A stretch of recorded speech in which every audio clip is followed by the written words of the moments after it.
brand new banger.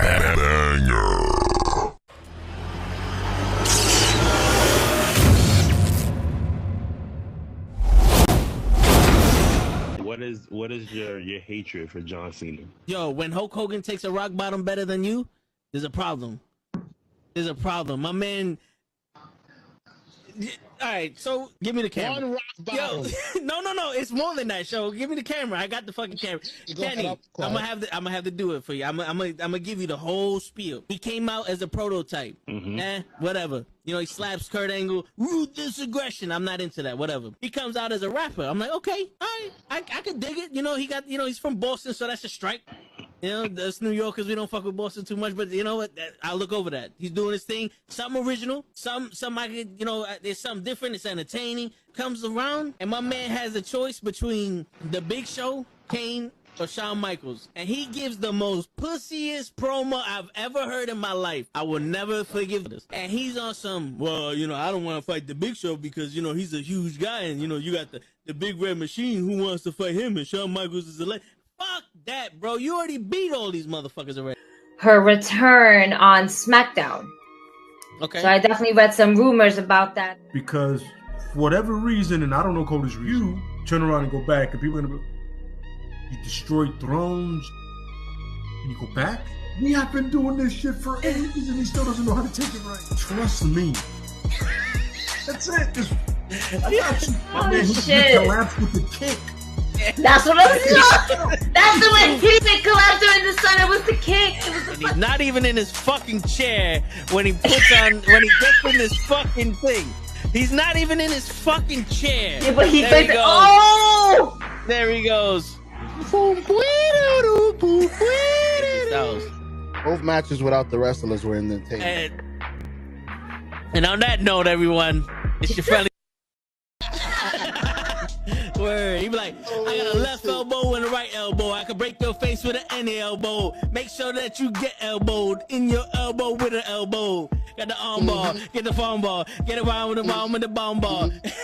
Daddy's gonna take you to Jersey Shore.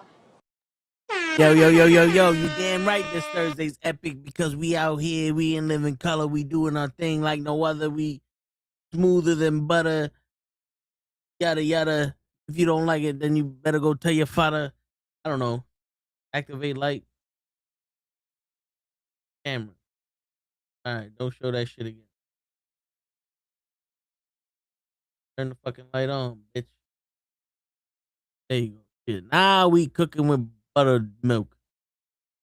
I had to reinstall the Logitech fucking software so I get my fucking light to work, because fuck me, right? What's going on, everybody? It's Thursday night, and you know what that means. It's Wrestling with Nukkle Hedd, buddy. Now, I know we spoke a little bit about war games. War games. We go about that shit again today. Apparently, people didn't like it. I wonder why. You didn't like war games. And and I enjoyed most of it. You know, I thought it was aight. It was aight. It wasn't as bad as WrestlePalooza. I'm hyped because we almost there.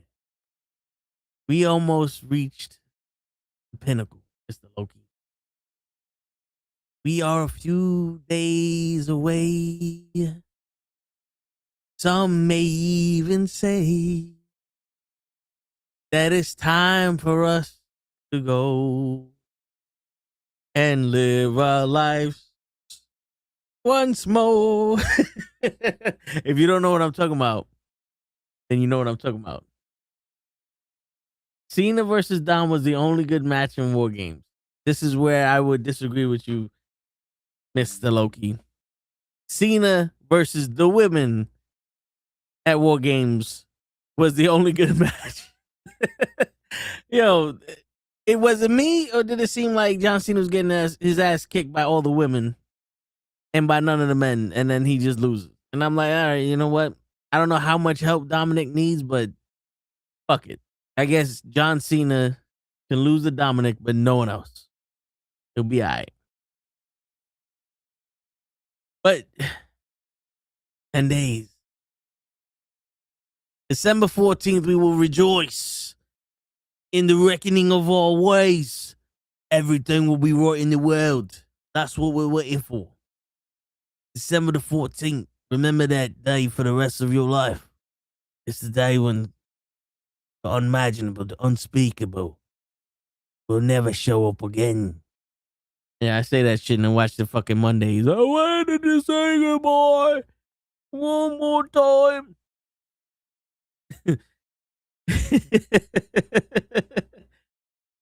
But shit, man, we're out here. Survivor Series happened. They had a traditional Survivor Series match on SmackDown, and I'm asking myself, I said, toe tags, Mr. Toe Tags, if you're freaky, why would you have a traditional Survivor Series match on SmackDown and not on Survivor Series? How cool would it have been to see that Survivor Series match on Survivor Series? You know what I'm saying? Like, I think that would have been dope. But what do I know? What do I know? You know what I'm saying?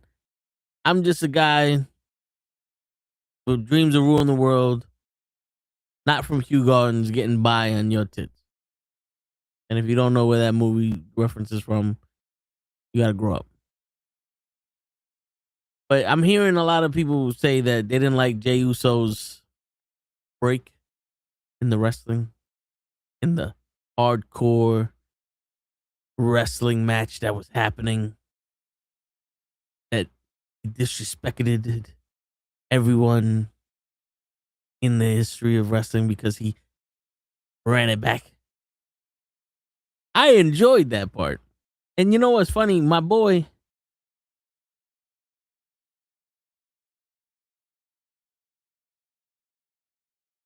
my brother was saying that what would have been dope is if he would have did and instead for his music hitting, Brock's music hitting, and Brock comes out earlier, as if like a big ass fuck you. And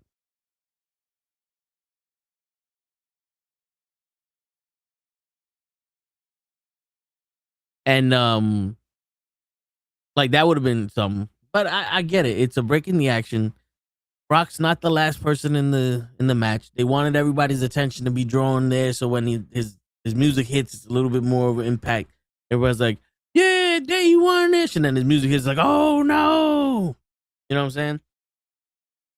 Now we got the cool shit on, you know. But yeah, they just wanted his shit to seem cool, collected, because they got to make Brock Lesnar seem more powerful.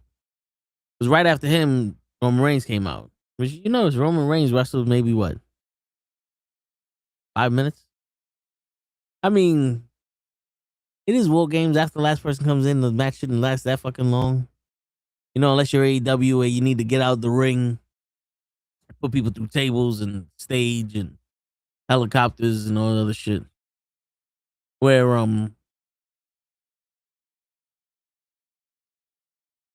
I heard people now on the radio, they're talking about they're comparing the Blood and Guts match and the War Games match, which originally was called The Match Beyond. But we're not here for that. We're here to start controversy. What up, Leon? See, I got my cool kids glasses on now, because now we gotta look into the eye of the beholder. And we gotta go, fuck it. This is what they're giving us. This is what we're getting. But yeah, each match, the Blood and Guts and the War Games matches had their issues. Not one of those matches were perfect.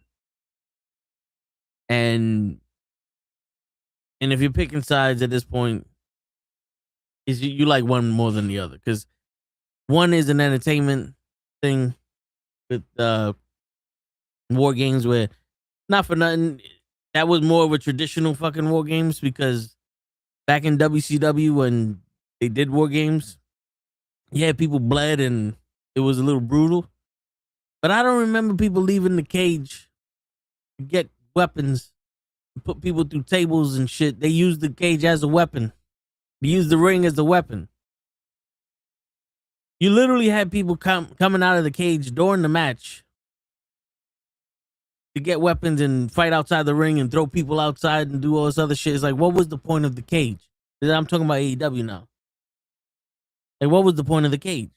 But then you go and watch war games, and war games is like fun, paint by numbers shit. But even they had their issues. Like Lash Legend and Nia Jax both did a power bomb to Charlotte and Rhea, if I'm not mistaken. And Nia Jax pins Rhea. Rhea kicks out, and the ref goes about her business. And Lash Legend is still covering Charlotte. Like, are you not gonna fucking pin Lash Legend? Like, did her pin not count? Like, what the fuck was going on here? You know, and then people complaining about, you know, people getting ready for Kyrie Sane to jump on them. Motherfucker. That's all I gotta say to you. Like, motherfucker, if you mad at that, you don't know shit about it. Like, I get it. I get the whole, they're just holding each other. So, yeah. She's jumping off of the cage, pretty much blindfolded onto people. I would rather them make sure that she's safe than for it to look real. Like the rest of the fucking thing was, yeah, that was real. That was the only fake thing. But I enjoyed SummerSlam. These are niche matches. These are not matches that you're supposed to look at with an eye. They don't mean anything anymore, apparently, because Monday Night Raw, Rhea and Io want revenge on the Kabuki Warriors, and I'm like, didn't you just have a War Games match with them? Didn't you have your opportunity to fuck them up on Saturday? What revenge do you want? What, you can't just ask for the titles? And now there's 5 fucking tag teams looking for titles, and no one knows what it means. No one knows what it means. But Leon, since you're here, I want to ask you, what was so epic about Raw? Remember, Monday Night Raw was supposed to be epic. And also, it's starting over new with SmackDown. A new era. Every era is new on SmackDown, apparently. Every week is a new era. Is the word era in Saudi, does that mean week? Because that's crazy. How every week on SmackDown there's something new and it still sucks. Because they're just at this point, they're just saying shit. They're just saying shit to say shit.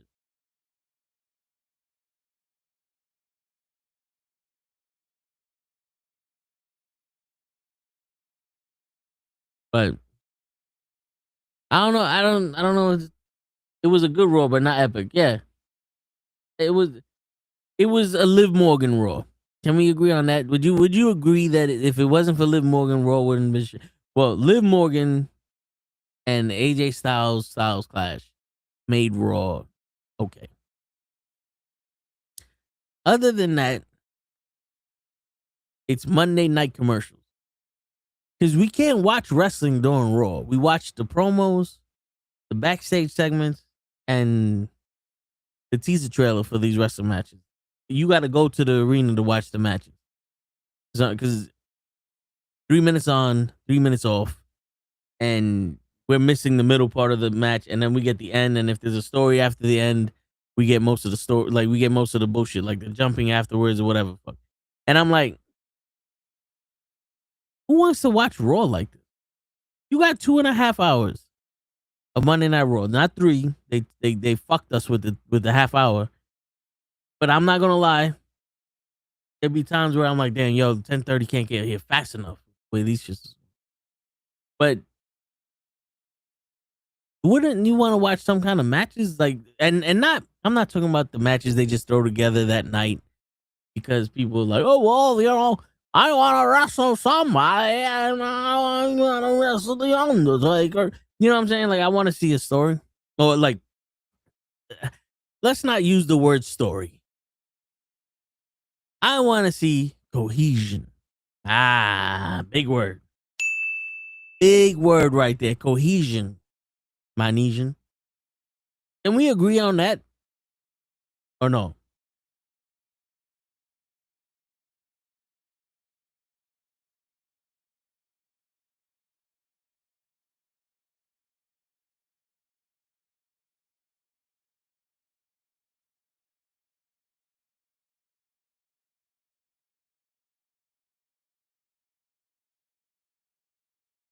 Can we agree on that? Like, someone say something. Because I'm at the point where this shit is slowly pushing me away at a fast pace. That makes sense. I'm slowly being pushed away at a fast pace. Because I'm getting numb to this shit. It's becoming a fucking... a permanent scar. Like what more can we do here? We've said storylines that we would have done that were probably better than what they did. We fucking get disappointed with all the shit they do. I'm hearing Netflix don't want to keep them no more. Or they're getting mad at the ratings for Netflix. ESPN is getting mad at them because they're not pulling any numbers. AEW ain't making life better for us as wrestling fans. I need to win the lottery. Hundreds of billions of dollars. And we're going to start our own wrestling company. And we're going to get on TV. We're going to show you what real wrestling is. Not this shit. We have midgets.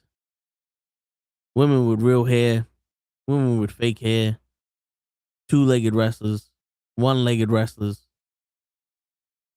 We're going to have fucking blindfold matches. We're going to have deaf matches. You're not going to be able to hear what's happening. We're going to have fucking old school, gritty, fucking... I fuck you up matches. We're going to be in a cage. And that cage is going to mean something. WWE is just doing stuff for the pops. Yeah. At this point. Because, it's, people, your product is not good. And I'm going to say it like this. Your product is not good when people are disappointed in the event because no one came out to surprise them. Now, I get it. Survivor Series has made a name for itself with returns or first time, people showing up like Sting, which I don't give a fuck what list you make. When it's a Survivor Series moments list, top 2, because it should be number 1, but top 2, Sting debuting in the WWE at Survivor Series should be always top 2. I think it should be top 1. It should be the number 1 thing on your list of Survivor Series anything. But I'll give you top 2 if you have a bias to something else, the Gobbledygooker, the Undertaker, whatever. But top 2, at the very least, Sting coming out on Survivor Series to help WWE. No one ever thought Sting would show up. If he's not on top 2 list, fuck you. And they had a top 10 list during the show, and this thing was nowhere to be found. So fuck them. I'm finding the Raw watch-alongs more entertaining than Raw itself, and just watching the PLEs. Yo, you know something I appreciate that, Mr. Loki, and not for nothing, and I'm gonna keep it funky with you, because you know here we don't bullshit. We bullshit, but we bullshit for fun. We don't lie. I'm not gonna lie to you. If I talk in sarcasms if I'm lying, but I'm gonna be 100% with you, Mr. Loki. If I was not doing the Raw watch-alongs, I would not be watching Raw. I probably watch the first half hour of the shit to see what people are saying, and then just turn it off and go to sleep. That's what I was doing for a long time. When Vince was doing this shit and the shit sucked, and it was every night, every weekend was the same shit, and they didn't know they couldn't take their head out their ass. The Intercontinental title meant nothing. Nobody was getting pushed. It was the same fucking person over and over again. I went and I said, fuck it. I'm going to. Okay, so that's on. I'm just gonna watch the pay-per-view. And I think I was like, because we got it on and we're talking about it, but I feel like we're not even watching Raw anyway. With the commercials, with the every fucking week is something different.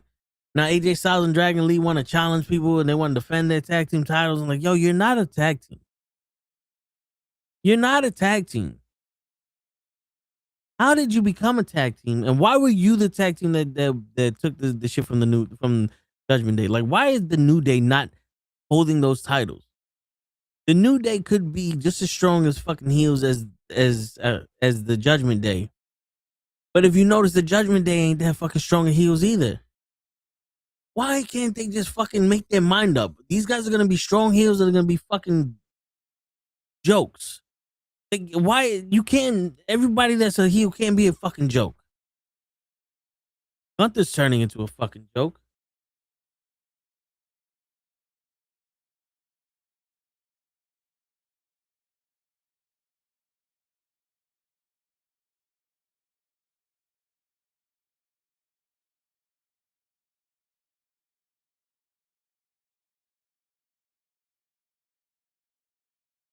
You know what I'm saying? Like, how do y'all feel about Gunther? The match that he had with Solo on Monday Night Raw was pretty good.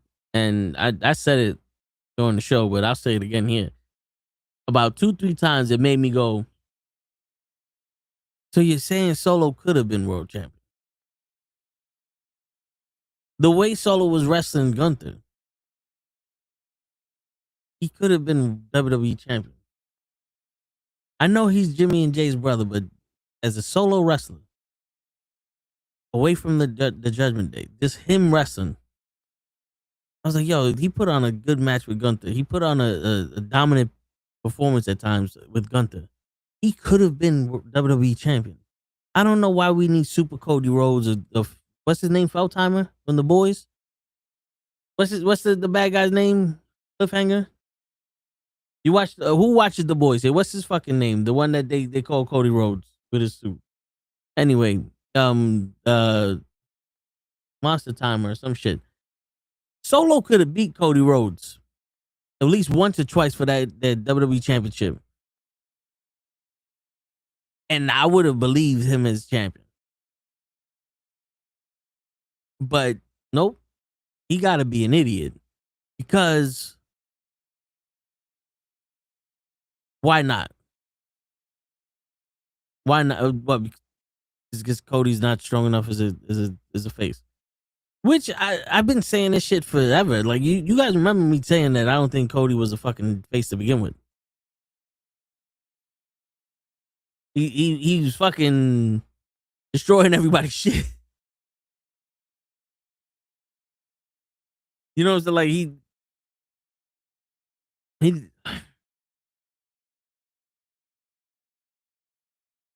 damn, bro. But all right, I have an idea.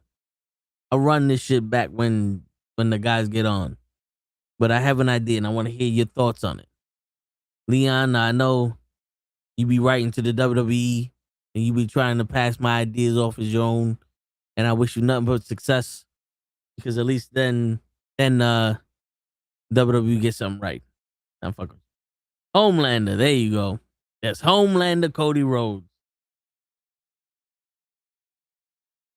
Motherfucker's unkillable. You can't beat him. Like, you know something? I think we figured it out, Mr. Loki. I think John Cena fucked Cody Rhodes. He injected some of that Cena into his fucking pancreas. Now he's just producing the Cena, and now Cody Rhodes is the new John Cena. Ain't this a bitch? This motherfucker can't get hurt either. God damn it. And we was excited. We was about to get rid of this motherfucker, and he impregnated, inseminated, injected all over Cody Rhodes' face. That son of a bitch. It's all right, though. All right, the plan is gonna fall back on itself. All right, here goes the deal. Now you tell me if you like this idea. If you really want to have Dominic get over on people, you have Dominic set stipulations for matches, right? So let's say at the example I used for my brother was Penta, but let's get somebody else. Let's get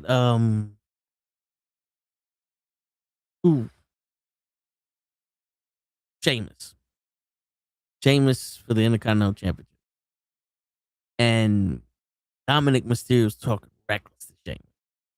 Yes, I know Dominic can't talk reckless to people, but let's just say for the sake of shit, he's talking reckless to people, talking about his mom, whatever, pissing him off to the point where Adam Pearce is like, Cena is the destroyer of the WWE. He said it. He said it when he went on that heel run. He was gonna destroy everything we love, and he's destroying it. But so he pisses off Sheamus so badly that Adam Pearce has to make the stipulation: if either one of you touch each other before the PLE, the match is off. And then Dominic Mysterio just goes boop and touches Sheamus's shoulder. He goes, "Hey, I guess the match is off," and walks away. And they cancel the match. How much heat he get for that? If he did shit like that, that would be interesting to watch, and it would be like, yo, he took Eddie Guerrero shit and evolved it. But no evolution. Evolution is gone. Evolution left with Batista and Ric Flair. And I can't say Triple H and Randy Orton because Randy's still there and Triple H. But all honesty, how would that would be like, this motherfucker, and he got one up on it. But then again, I don't think he can pull it off. I don't think he has the charisma for shit like that. We would need somebody better than him to do shit like that. I could see Montez Ford doing shit like that as a heel, but Montez Ford is on SmackDown, the land of forgotten toys, the land of where SmackDown people go to die. Talent goes to die, SmackDown. And there's no resurrecting them until they go to Raw. And I don't think Montez Ford is the guy in the mask.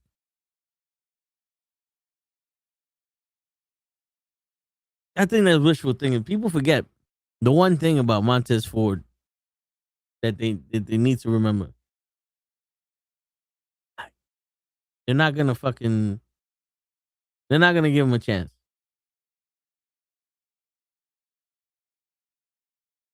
They're definitely not gonna give Montez Ford a chance. Not like that. Not in a big situation like that. He's gonna have to attack his tag team partner. They're gonna have to have 42 matches. Then he's gonna come out in jeans or in cowboy boots and spurs and change his whole fucking gimmick to, I want to be a cowboy, baby. And I figure that's how they're going to try to get him to be a main event player. Because at this point, I got no faith in these motherfuckers. I got no faith in them. You got to promote yourself while not promoting yourself too much, where you're getting more recognition than the champion. Because they don't want their guys to be overshadowed by you. How precise you got to be just likable enough for the fucking, just so that people like you, but they like the champions more, so that way they can push you and you don't get in trouble for it. That's crazy. You out here getting in trouble because you getting the push. You getting people to like you organically.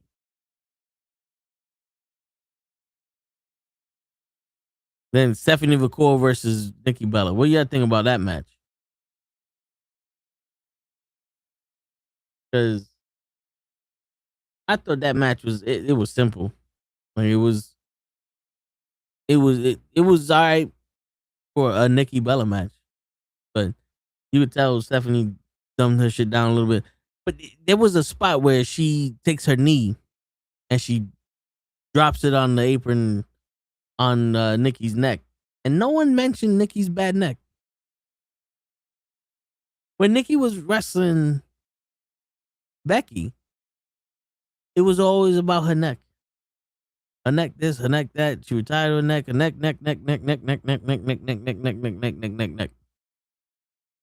Now she's wrestling Stephanie McCool, and nope, no mention neck. When Stephanie McCool basically said, I know everything there is to know about you. You don't know me. And you now it's dangerous for you. That would have been a cool thing to say on comment. Like, yo, she's going after the neck. She's really pissed off. She's trying to hurt Nikki Bella. She ain't trying to play these games. But what do I know, man? I really miss Bobby the Brain Heenan type on the commentary. I really do miss it.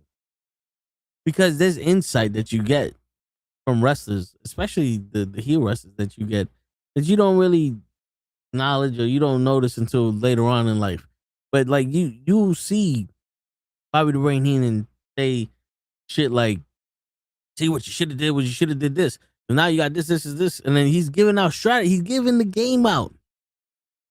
He's giving the game out. No one's giving the game anymore. And I'm not talking about the behind the scenes shit. I'm talking about like if this was a real sport. He's giving out plays that they could have run. It's like if somebody was talking about Tom Brady, or Tom Brady's talking. Tom Brady's talking on commentary, and he's talking about play patterns and how the defense is going. He's like, see, what you want to do here is this. And people love that kind of analytics, the analysis. People love that type of shit. You do that shit in wrestling, people like that shit also. It gives people something to listen to and something to look for. Now it's well, I'm not gonna show that I'm interested in the booty move because I don't want to seem sexist. Yeah. Yo, Wade Barrett, I'm not looking. And Michael, I got in trouble last time. Like what? Like what?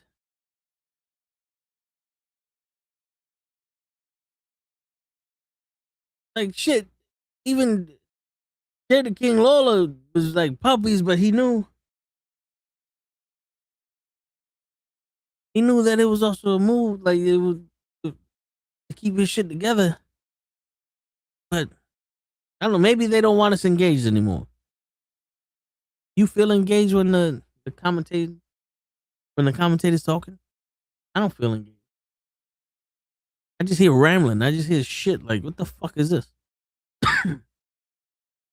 I want to be able to go, well, why the fuck didn't he do this? And the announcer go, well, why the fuck didn't he do this? And it makes it seem like, hey, he's listening. We're on the same page. I'm not crazy. I know I'm not crazy. Or somebody get caught. Like, I was enjoying my own commentary because I was recording the part where Mysterio hurt himself, and I was sending it to the guys, and I was enjoying my own commentary. Look at this fucking idiot, and blah blah blah blah. And then he called him and goes, see, look, Cap got fooled. I knew he was faking. You know what I'm saying? Just something like that. And it,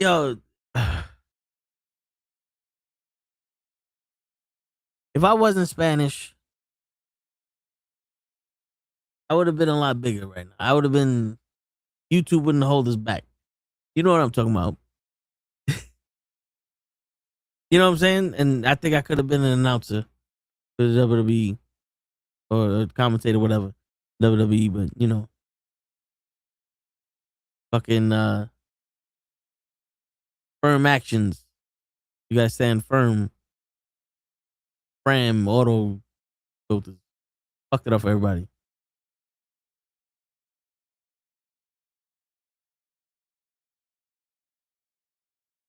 Shit, man, I'm.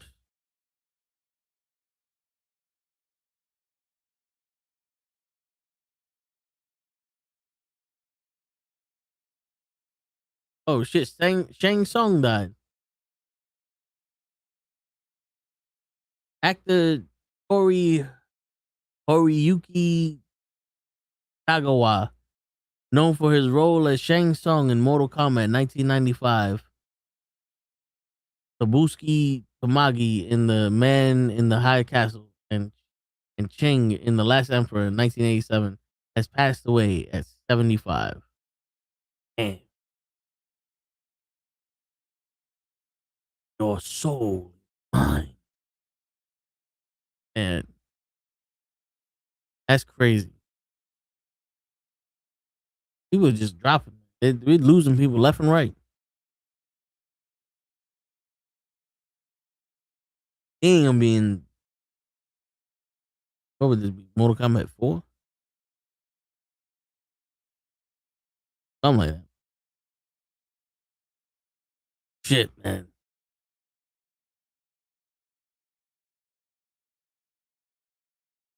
The women's war games. I enjoyed both of them. I enjoyed it, but I think it would have been dope if they would have let Becky leave the ring and they would have been disqualified because Becky left the ring. It would have made history. It would have been the first time ever somebody left the ring and quit on their team. It would have made the team hater. It would have made AJ Lee like, look at this fucking coward.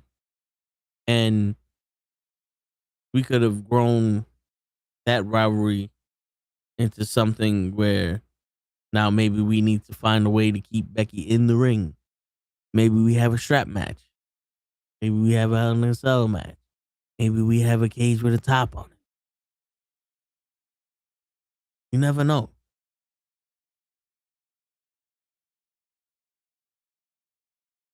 But they did what they did, and I guess it worked. And then Jey Uso does his shit. I'm going all over the place because I'm trying to remember Survivor Series in the moments to talk about, because there's not many. But Jey Uso does his yeet shit. He gets on the top of the cage, but no one's seen CM Punk do the air guitar with the chair. Like, everyone's talking shit about Jey Uso, but everyone in there was also dancing. What is the beef with Jey Uso? Like, I want to know what y'all think the beef is with Jey Uso. And I know people like, we're tired of him and blah, blah, blah. And that's WWE's fault for making him lose all those times for the Intercontinental title. And people want to talk about him being winded or whatever. I don't know what they're doing with these fucking matches, what's going on, but I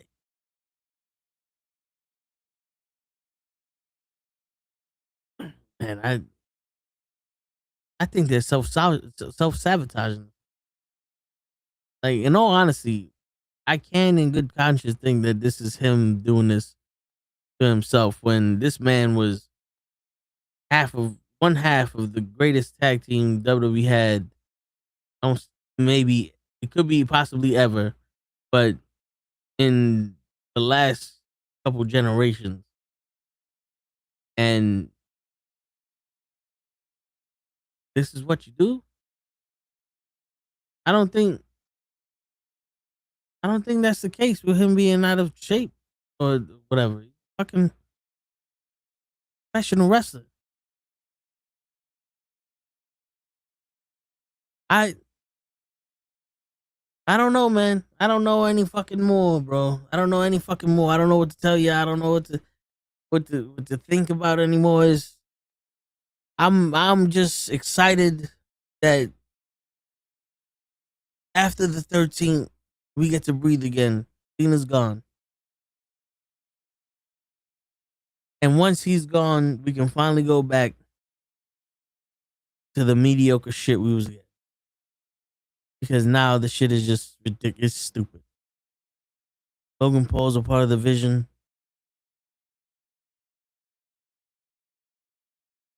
Braun Breaker cuts a promo and everybody thinks it's the best promo in the history of promos. Like it was good for him, but it wasn't like the best promo I've ever heard in my life. Like, my man said la di da. Like, I'm okay, cool. I enjoyed the fact he said la di da. The promo's cut, but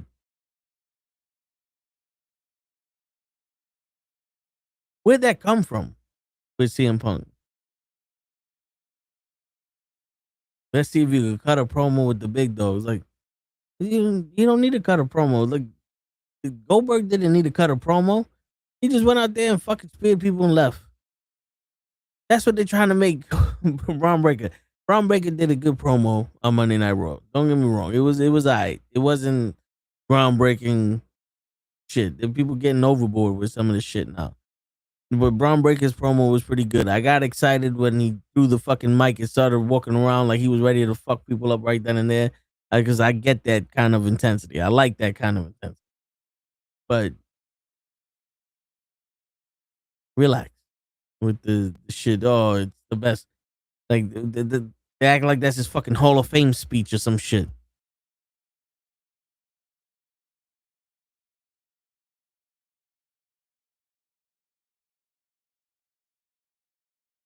What else happened? Liv Morgan came back. You can tell that she was disappointed in the Judgment Day for losing all that shit, but she's back. I think she thinks she's the leader. That's like, she came back and like everybody's bowing the knee and shit to. Like, I don't know how Finn's gonna like this shit, but he was close to fucking everything up. But let's see. Let's see, because she brings a new dynamic to the shit, and I think it would be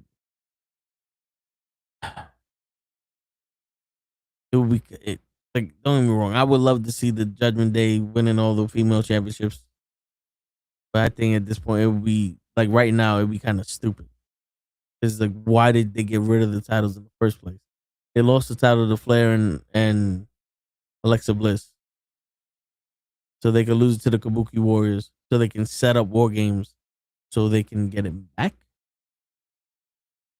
You didn't need to have the tag team titles to set up War Games.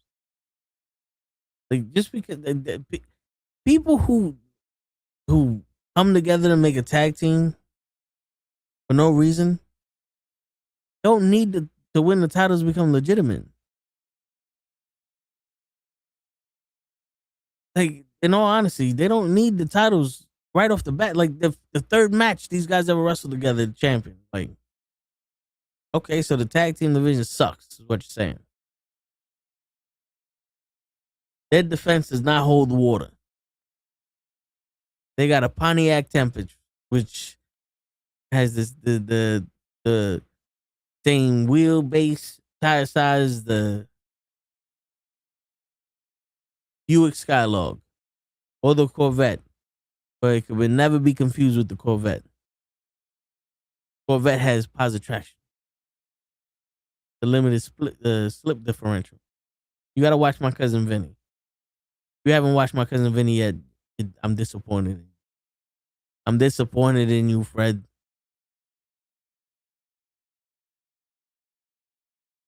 Shit. Oh man.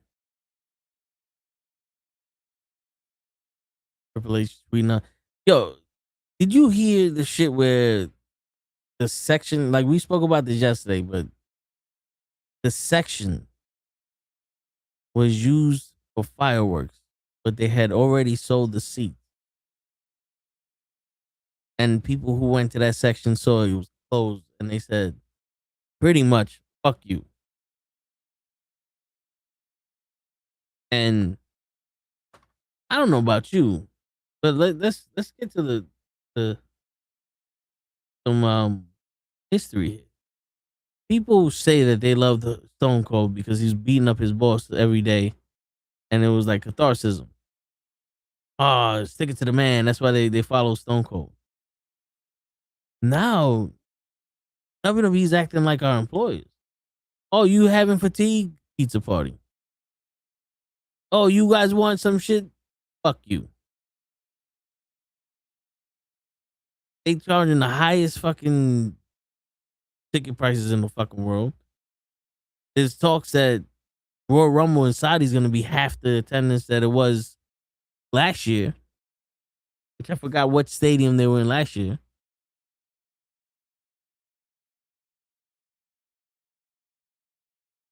There's people wanting them to bring WrestleMania back to Madison Square Garden, and I'm like, well, shit, I give a 4-day fucking adventure there. 2 weeks, 2 weekends out of the year, or out of March and April. One night WrestleMania be Madison Square Garden. The other night WrestleMania be Yankee Stadium. Then the next weekend it could be at MetLife. You're making money hand over fist anyway. Like, people would pay to go see that. People would pay to have the first wrestling event at Yankee Stadium. People want to be there. People want to be at WrestleMania at Madison Square Garden. It's the Mecca. It's the granddaddy of them all. You know what I'm saying? And it's 4 nights now in different locations. WrestleMania 2 tried to do that in one night. If WrestleMania 2 would have did that over 2 nights, like SmackDown, Saturday in the first location, Sunday in the second location, I think it would have been wiser because people were in empty stadiums watching the screens of the other location giving out matches. And after a while, that shit gets boring. Like, I didn't come here to watch this shit on screen. I came here to watch this shit in person. I remember, the first time I went to a wrestling event, and sometimes in the baseball games, my uncle would be like, yo, why you watching on the TV? Watch the game in live. For that, we can go home and watch it. I'm like, I'm trying to figure out what the count is. You out there, you like the TV's right in front of you. Like, oh, it's 3-2. And you watch this, and he sees you watching the TV. Like, stop watching TV. Look at the shit there. I can't see what the stick figures are doing. But I mean, Yankee Stadium's a lot closer to the field than these stadiums.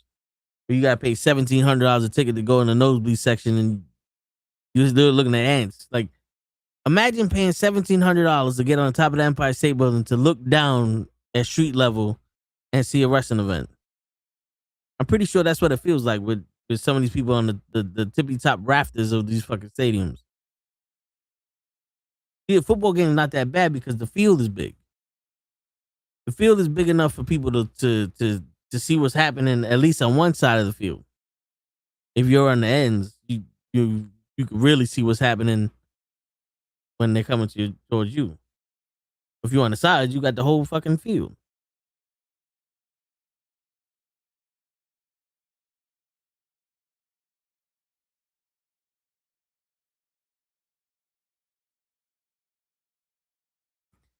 What are we doing here, man?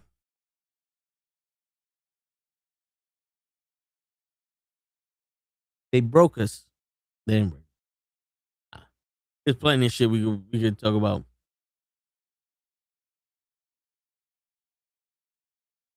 There's plenty of shit that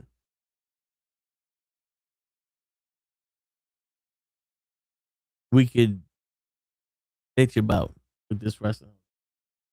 All right, let's see what you guys would say. If Gunther, Braun Breaker, Jacob Fatu, Bronson Reed, Obafemi, and Solo Sikoa were in the Elimination Chamber match together, who would win? I said Seth Rollins. Because he's a giant killer. And he can never lose a match against a giant or a big man ever. But Lay thinks it's Jacob Fatu. What do you think?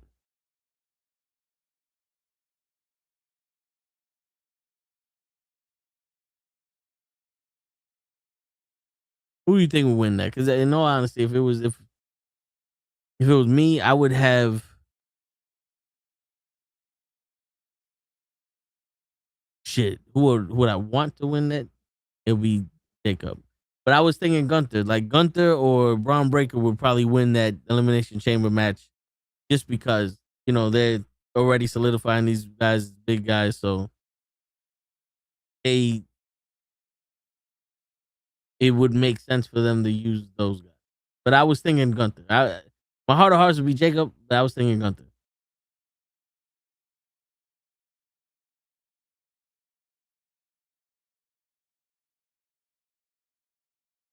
Shit.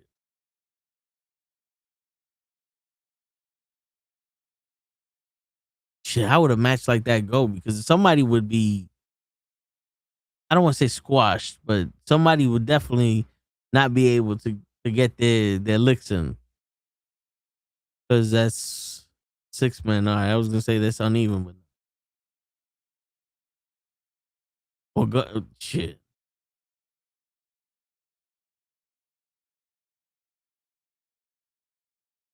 I don't know, man. It depends on when they come out. Because Obafemi, he's new. He's good, but he's still new. I don't think he's gonna win that. Solo, they made him a joke, so he can't win that. Who else we said?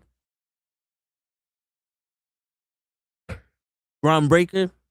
I could see them trying to push him to the moon, and he gets mad eliminations in the Elimination Chamber match. I just fucking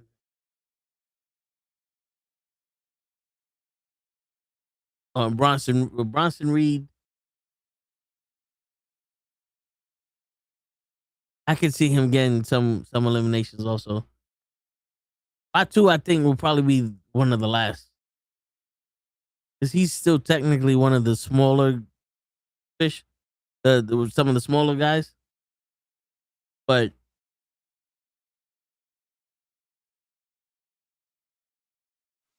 I don't know. But you makes it the most sense. I don't know.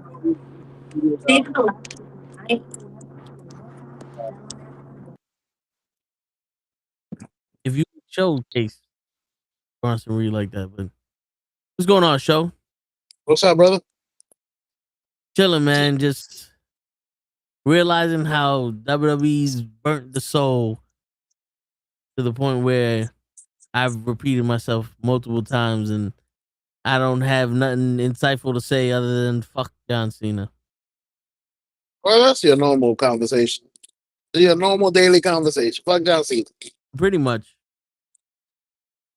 Give me a Shit. second. I'm trying to turn off my GPS so I can hear you.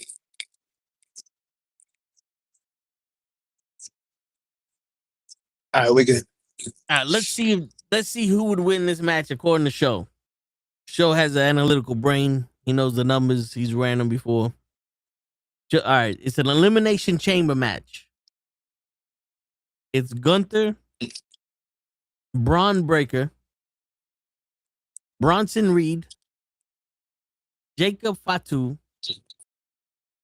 Obafemi, and Solo Sikoa in an elimination chamber match.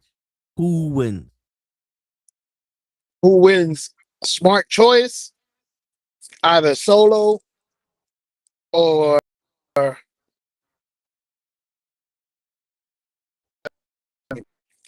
Oh, wait, muted? who was the second one? Because you broke up. No. You broke up in the second choice. Yeah, I saw something pop up. Uber Femi or Solo. Okay, If so just Solo and Obafemi are your smart choice. yeah, those are the people I Okay. would want to push myself. WWE is gonna be Gunther or Gunther. It's funny because Mr. Loki said Gunther. Yeah, I don't know why I feel like that's who they want for John Cena.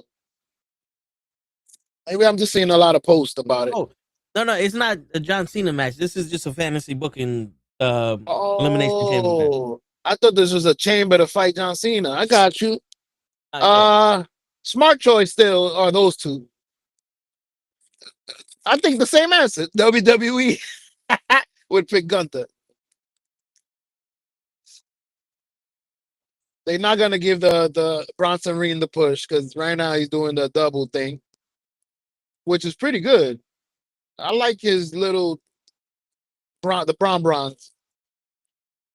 Who else you said? Uber Femi needs to be pushed, so I picked him. So Jacob Fatu. Jacob Fatu. I haven't seen him in a while, so he needs to warm up. I think he was injured, right? Yeah, but I was gonna say apparently he was injured. Yeah. So His teeth was fucked up or something like that. Yeah, his teeth was rotten. Who else you said? I picked Uber Femi. So it was Gunther, the Braun, Solo, and Obafemi. Oh, okay. I picked the two that I think are smart or that I would want. I would want to see a push for Solo. I don't know. It might be too early because his brother didn't even get a right push. But it's like he's been putting in work. I don't know. I mean, there's people that do it for 5 years and still don't get a title. Bro, I was saying earlier that I'm watching the Gunther versus Solo match on Raw. And I'm saying to myself, wait a minute. Solo could have been champion at least twice.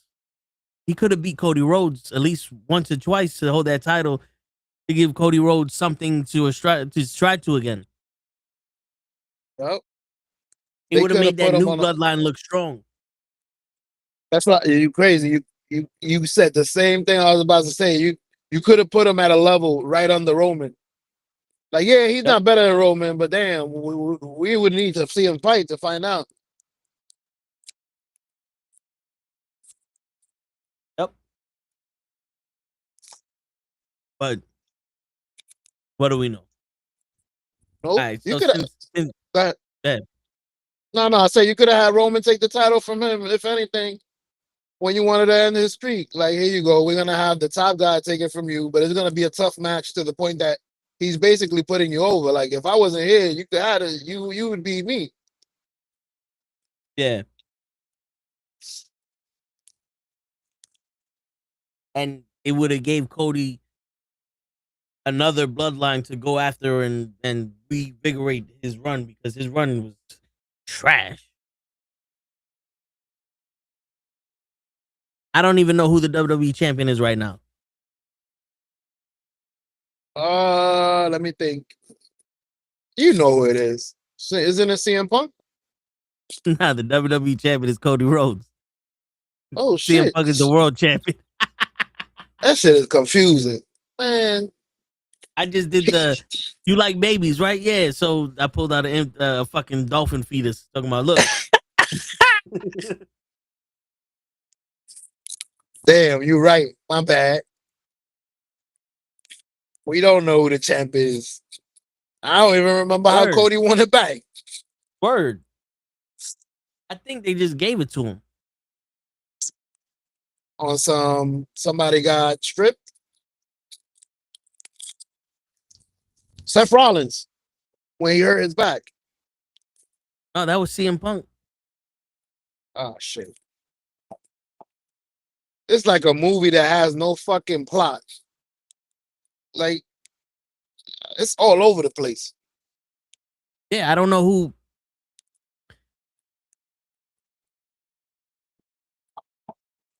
Who's the fucking bad guy in this movie? Yeah, who the fuck? Because he beat Roman for it the first time WrestleMania. Then he lost it. Right? He lost it to somebody, no? I hope so. John Cena. Oh, shit. Now I remember that whole storyline. I'm not giving y'all nothing. No music. No, damn, I forgot about that bullshit. No Titantrons. Yep. We forgot about John Cena's heel run. That's how bad it is. Joe, I'm telling you right now, the 14th. Be there. Greatest day of your life. Yeah.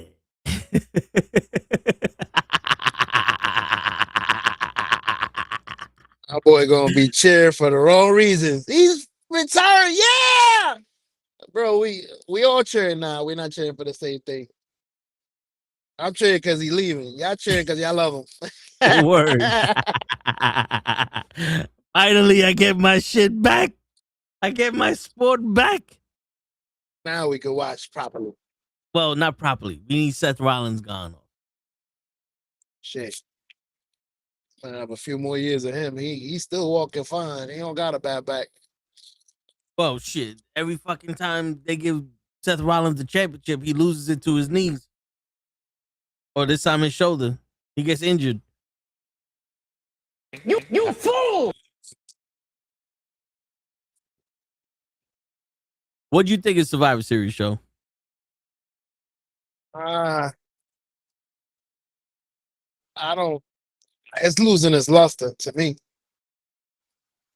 Survivor Series used to be Right? one of my favorites, bro.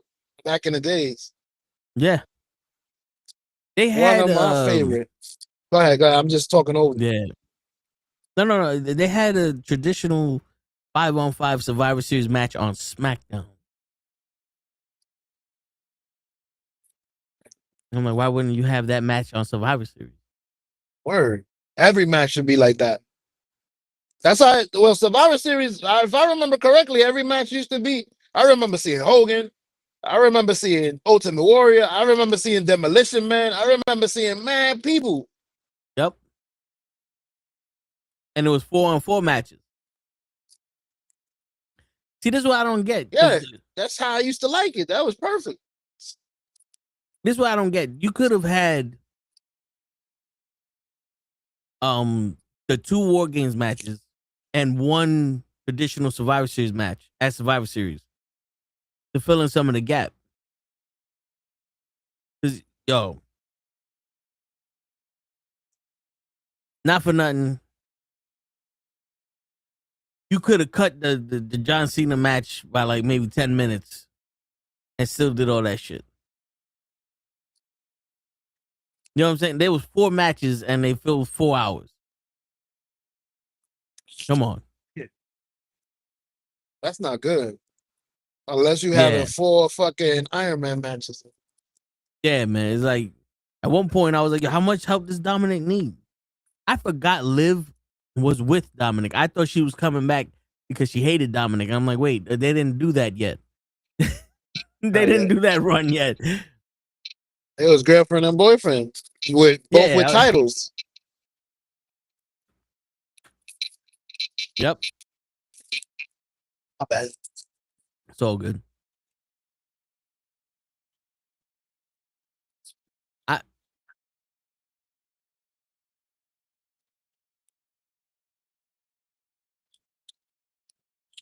Dude, You had a loss for word. yo, I'm you in know that. what it is? Because I'm thinking, because I just got an update that LeBron's streak for the the games with 10 points consecutive is over because he had 8 points tonight. And I'm like, yo, John Cena's LeBron James. Damn. He just hand him shit to do it. Like he's stat padding right now. Like they just gave John Cena the Intercontinental title for 2 weeks, so that way he could be like, I'm a Grand Slam champion. They just giving him accolades. I know what you're saying. Yeah, like damn, like you ain't even earning them shits no more.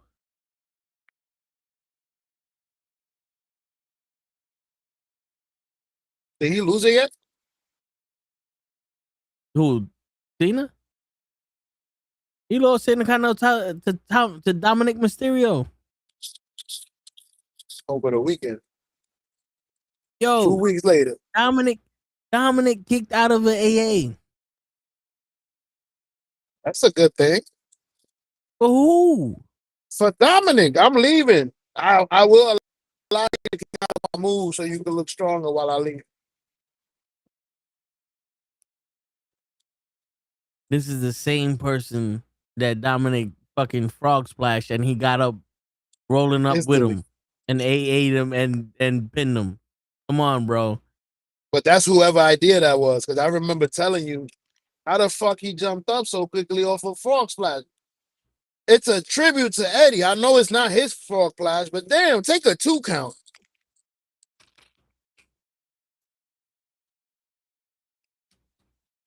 Why, show? Out of respect, my brother. No one says fuck you like John Cena in the WWE. I was gonna ask you that day when y'all said, "Oh, that's not." Lay said it.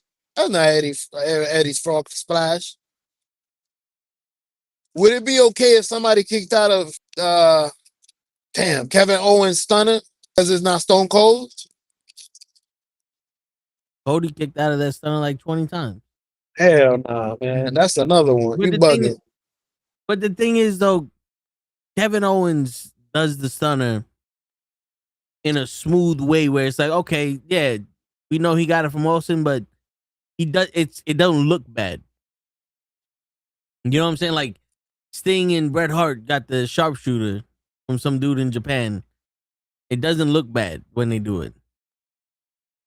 But when you got someone, imagine me trying to do a 450 splash, fucking praising Juventud Guerrera. And I barely get one rotation at the shit. Like I roll off the rope instead of a fucking jump over. Like what the fuck is that? Like, hey, that shit was a 4. It's a tribute to Juventud Guerrera. You know 450? Like, that's a 4. Your word. Like what point would you be like, yo, you need to stop that fucking tribute? What up, Janelle?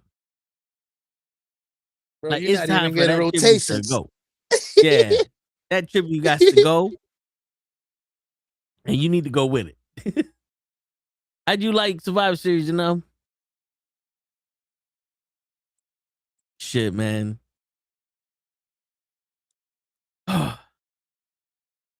Fucking show. The crazy shit is like I'm drawing a blank just trying to talk about what's happening because I'm like, the only thing I see in my head is Triple H going, write this tweet down and copy it somewhere.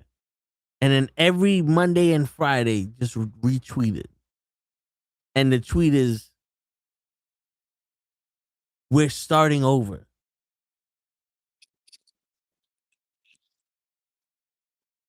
It's like, it's epic. This is going to be epic. And we're starting over. Was it you that sent that meme in the room? Yeah. Where it's the 20th time he's saying that? Okay, yeah. I'm like, this sounds familiar. I've seen this. Right. I even asked the chat, when was Raw epic? And I didn't it see must that be part. during the commercials. Look what Loki said. I'm finding the Raw watch-alongs more entertaining than the Raw itself.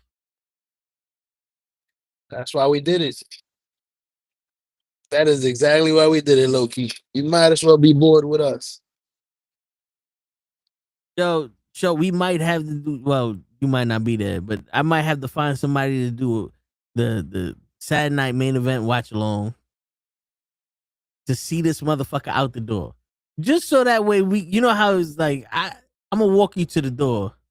So that way I know you're gone. There's no coming through the back door, no lingering longer than you need to. Get this nigga out of here. My man said, which ones are your bags? I'm gonna help you. I'm gonna help you to the car. Yeah, let's carrying double check them your for plane you. ticket. Word. Get the fuck out of here, man. What time you leaving, bro? We gotta be at the airport 6 hours before the fucking flight. Yeah, I only till tomorrow, so Shit. What time you leave? You leave at 12 p.m.? All right, I'm up at 3 a.m. ready to get you the fuck out this house. oh shit. Get Today's the fuck day. outta here, man. Word. Get the fuck out of here, man. Reminds me of our Shit. intro. Fuck it off. Do me a favor, please. Don't make no, please. Get the fuck out. Oh, that's Inibu. That's what it is. Inibu. Yeah. Do me a favor, please. I don't know where the fuck that's at. I think that shit got deleted. My brother, that's one of your oldest buttons. Word. I haven't heard that in years. A lot of my shit's gone. Please find you can't get rid of shit. I can't remember what it was. Oh. Well, do it live. Fuck it. Nah, you can't get rid of that one. You can't get rid of that one. Fucking thing sucks. You Definitely. get nothing. You lose. Good day, sir. Fuck, this one. Oh, the old man with the punch. Okay. Click.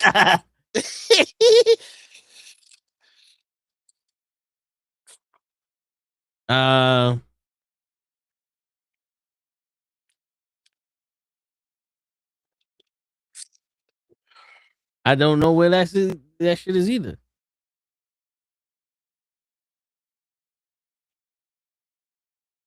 You fucking better go.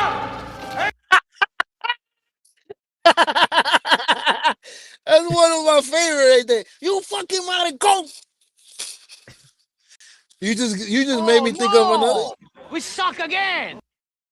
You made me think of another button. Yo, you got me excited. Do I me a need favor, to. please. There Get it out is. of here. Get out of here, man. Shit, I'm saying. So what you saying? Get out my business. Okay? Yo, When I'm getting tired, you can tell what the fuck I'm doing every time I'm doing something. Where was that? That was my turn? Yeah. So what you saying? My turn. that's one of the classics. You gotta have like a board of classics. Yeah. It's my turn. That shit is a classic. Sanchez, we ready?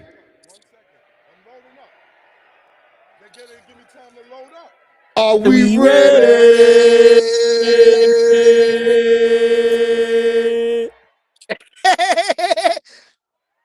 I guess not. not.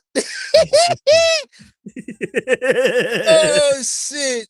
I'm like, You got. who the fuck is you? I just heard him. Who the fuck is you? I just heard him in the background where he says, "My man Yeah, said, I don't got that. I ain't got it up yet. I ain't got it up yet. We like niggas started rushing him." Oh shit! That's one of my favorite. Used to be one of my favorites too. Get the fuck out of here. Will you stop it? Man, what you said? You need to get the fuck out of my business, My nigga. business. Okay. Get out of my business. Okay? Okay. Yo, With we the used to have those dubstep, I needed to- videos Word. with the dubstep. Yes. Slow it down. I just did. Yeah, I gotta get back into the soundboard. I need to get a bigger one so that way I can see all them shits. Me too. But I want all of them. I don't want to go through folders. yeah, man, yo, yeah, because that should be fucking funny. Be like, oh, you want to talk about Hogan? My turn. I was like, I like Dominic Mysterio. I'm like, who the fuck is you? Like, who the fuck is you? Hey, bro, that's how we used to be. From both angles, remember? We each had buttons. Yo, there's one button that I never stole from you, man. I'm one of these days I'm gonna steal it because that's my favorite.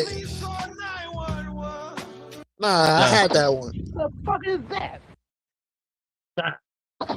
The fuck is that? Congratulations. That's what shit. You played yourself. You played yourself. Nope. It's the Kenny button. He wants what? Which one was the Everybody knows you're my friend, bro. You gotta get get together. Nah, it's the who? Oh. Yeah, boy. Wait. Get the fuck out of here. That will conclude this evening's entertainment. What did you do, Ray? Fuck them, that's why.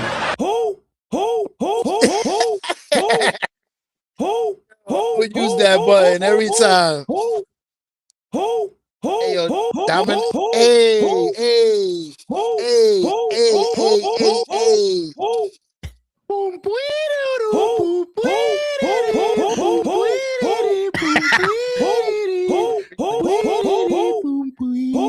You fool! That's another one. I love that. You fool! My bad. I'm over here. Oh man, that was the best part of wrestling right now. I'm trying to. Every time, yo, Dominic Mysterio is better than such and such. Ooh! Yo, that's I used to love that button, bro.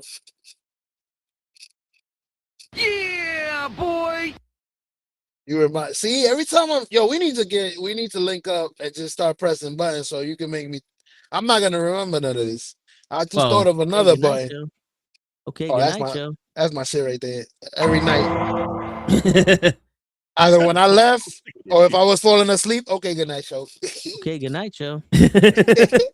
But yo, the best one though is the.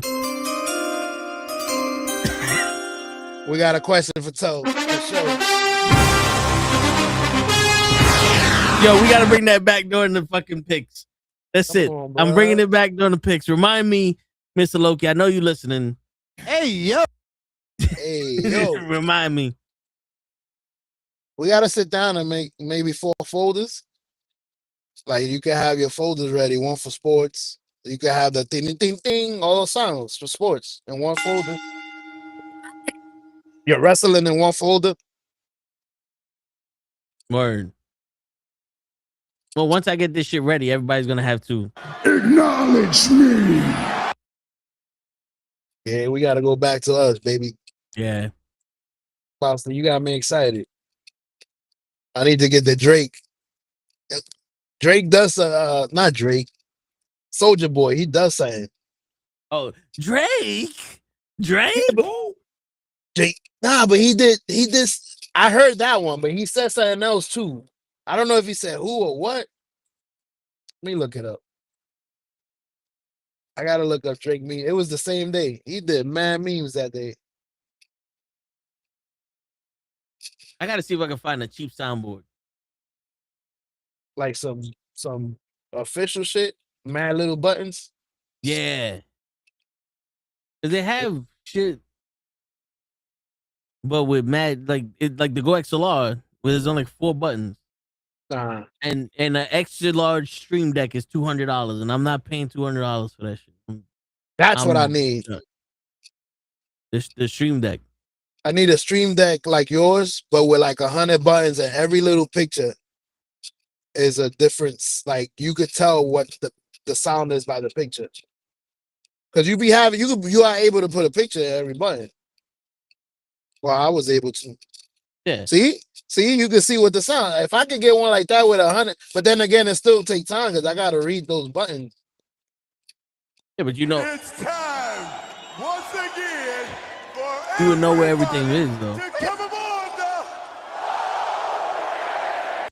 Here you go. What's it called? A Launch Pad Mini.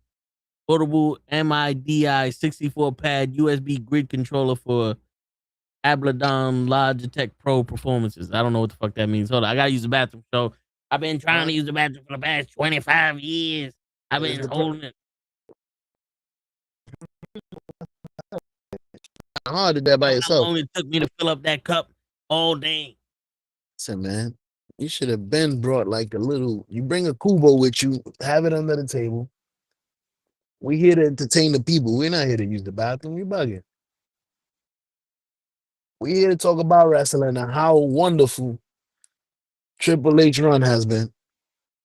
This got to be the most entertainment I've had in a while. Because usually I don't even put on wrestling no more. I'm good. Like, what's the point of watching? Ain't nothing gonna happen. Seth Rollins gonna win. John Cena's gonna retire. Yay! What else is happening? Who's always mad? I think it's not Cody Rhodes. Somebody's always mad. Like it's like Toe began to say, it's beginning to be repetitive, which sucks. But it's getting. I hope it doesn't get to the point where WWE is like the Knicks or I'm trying to think of another team, maybe the Jets, but where they don't give a fuck what we putting out. We don't need to give a fuck about what we putting out there because we're selling out. I don't know if that makes sense. Like we sell out every show. We don't need to really put a good team together. That's how the Knicks used to be before they put this team together. Madison Square Garden gets full every time. We don't need to put a good team together. We good. Word. You get Antetokounmpo and everybody's winning. Oh, that's now. Now fuck it. Now we almost winning. They excited. But before, we get mad people here. We don't need to put a team together. Word. Before Jalen Brunson, we was terrible. What is it? MID? Let's see if that's what it is. MIDI controller or keyboard. MIDI. Nope, that's not what. No, that's just like an actual. Oh, here it goes. No, it's like a keyboard. Oh shit, that's not bad. I want. They have shit for like 100 and something. I want something that's $20. Good luck. Yeah. Not even my little screen. I mean, that's Elgato's cheap. Yo, dude, can you believe the Elgato that I have to fucking play the video games on stream I got a new one and it still didn't work? Oh, like you try to hook it up and hook up the games.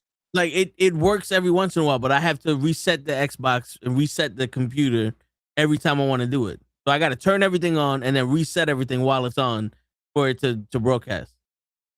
I'm about to buy the Ava Media shit for like $160. That's crazy. That's crazy. Now you making me want to figure my shit's been disconnected for 30 years. So I don't even know if it works. We gotta sit down someday. The only day I'm gonna have available is Friday. So Friday? Yeah. This Friday or every Friday? No, this Sunday. Sunday? Yeah. Oh. That's the only day I'm gonna be available, bro. This Sunday or every Sunday? Well, for the rest of the years, every Sunday. They got me. They asking me to work on Mondays, bro. Shit, that's racist. It is, but it ain't racist to my pockets.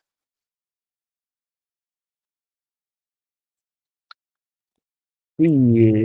So how you got your fucking $25? I almost took your $5. Shit. But I send it to you immediately. I'm good now. Here you go. You still owe me something for somewhere. I owe you $1, and I gave it to you. It's over. You owe me $50 million. 59 cents. I should have did that. 50. I was trying to send you 59 cents. And 59.5 cents.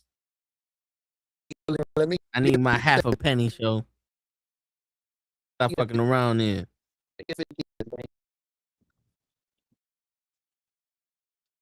Yeah, I guess my hopes and dreams ain't gonna work.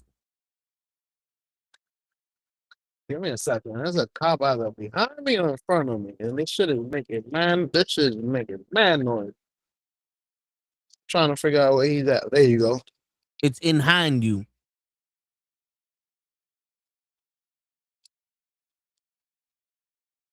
I wouldn't be surprised if it's the guy behind me.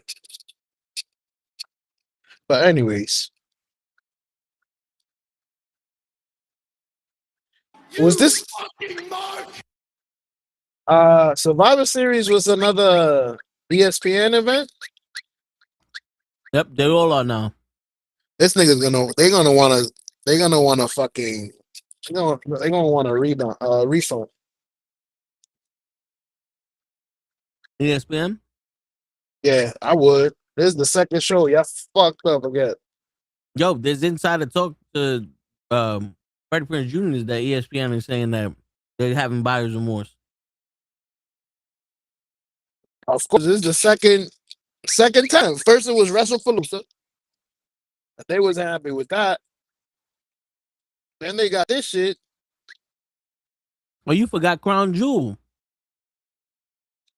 Oh, that was Salib or whatever. That was the Prince shit. I don't think that was ESPN, right? No, that was in Perth. That was ESPN also. Oh shit. You'll lose. We just gonna give y'all tries. Go ahead, I'm listening. Freddie Prinze Jr. claims that he's been told ESPN is not happy with the WWE deal right now. In quotes, ESPN, by the way, is so unhappy with the deal. I was talking to a friend of mine who works for Disney, and he was just like, yo, they're so blank. They better make their money back on this deal.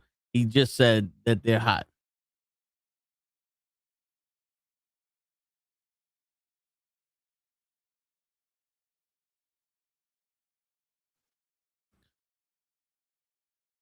Damn, Show even left the whole shit. He said, fuck it.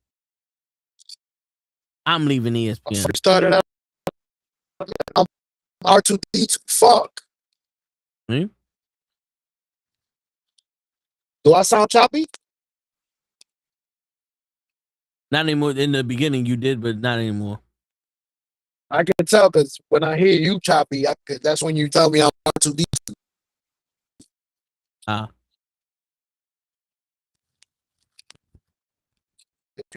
If you hear me, if you hear me funny, just let me know. All right.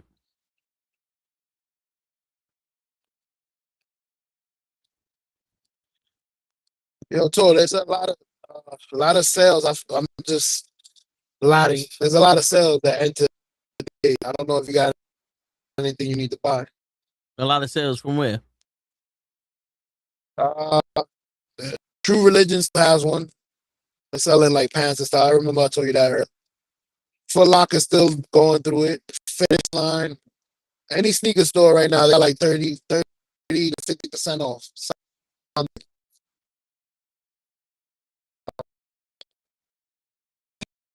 I was just You said Fiji. Yeah, you're breaking up now. Yeah, I can see it. It was telling me, oops, internet connection. I should be good now, right? Yeah, you should be good now. Yeah, I'm in the part of my house where I lose connection. What the fuck? Sign in. I go to sign in. There's an error. Error processing your response to the server. Nice. It's because you know what it is. It's because there's a sale. They said, "Fuck." I would actually have a VPN, but Nope. into that. So I don't even have a BBL.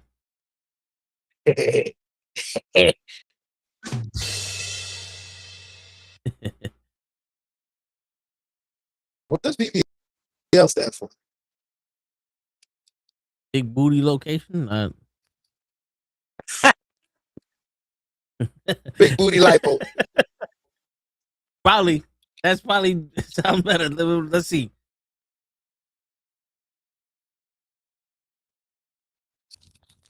Big booty or lipo. There you go. Which one you want? Oh, it stands for Brazilian butt lift. Okay. Why they call everything a BBL then? Some people in the fucking ass. That's not a lift. Because it's like Vice Grips. It just became the name, I guess. Okay. Okay, I get it.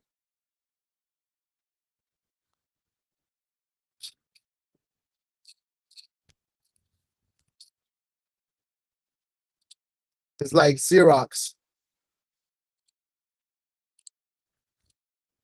Yeah. Can you pass me a Xerox? Who else? Oh, this just is $80 with an extra 25% off code cyber. Hold up. I told you. And I can't sign in. That's crazy. Let's see, add the bag. Go to bag. Oh. Yeah, está coño. Me caga la fucking crica. Word, we had an issue. Yeah. La guaga la fucking griga, coño.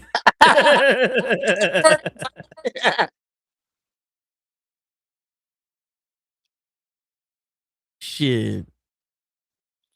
Damn show. The fucking sons of bitches now. Bro, with $70, you come off with some nice sneakers. Comfortable. That's a good price range for me. Anything under 100, I'll take it. Yep.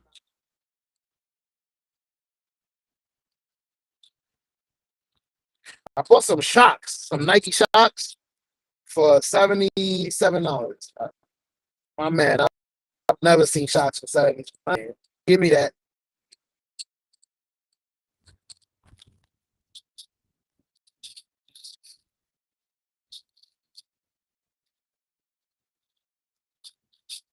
See, I'm sorry, stream. I fucked it up. $60, I'm getting them.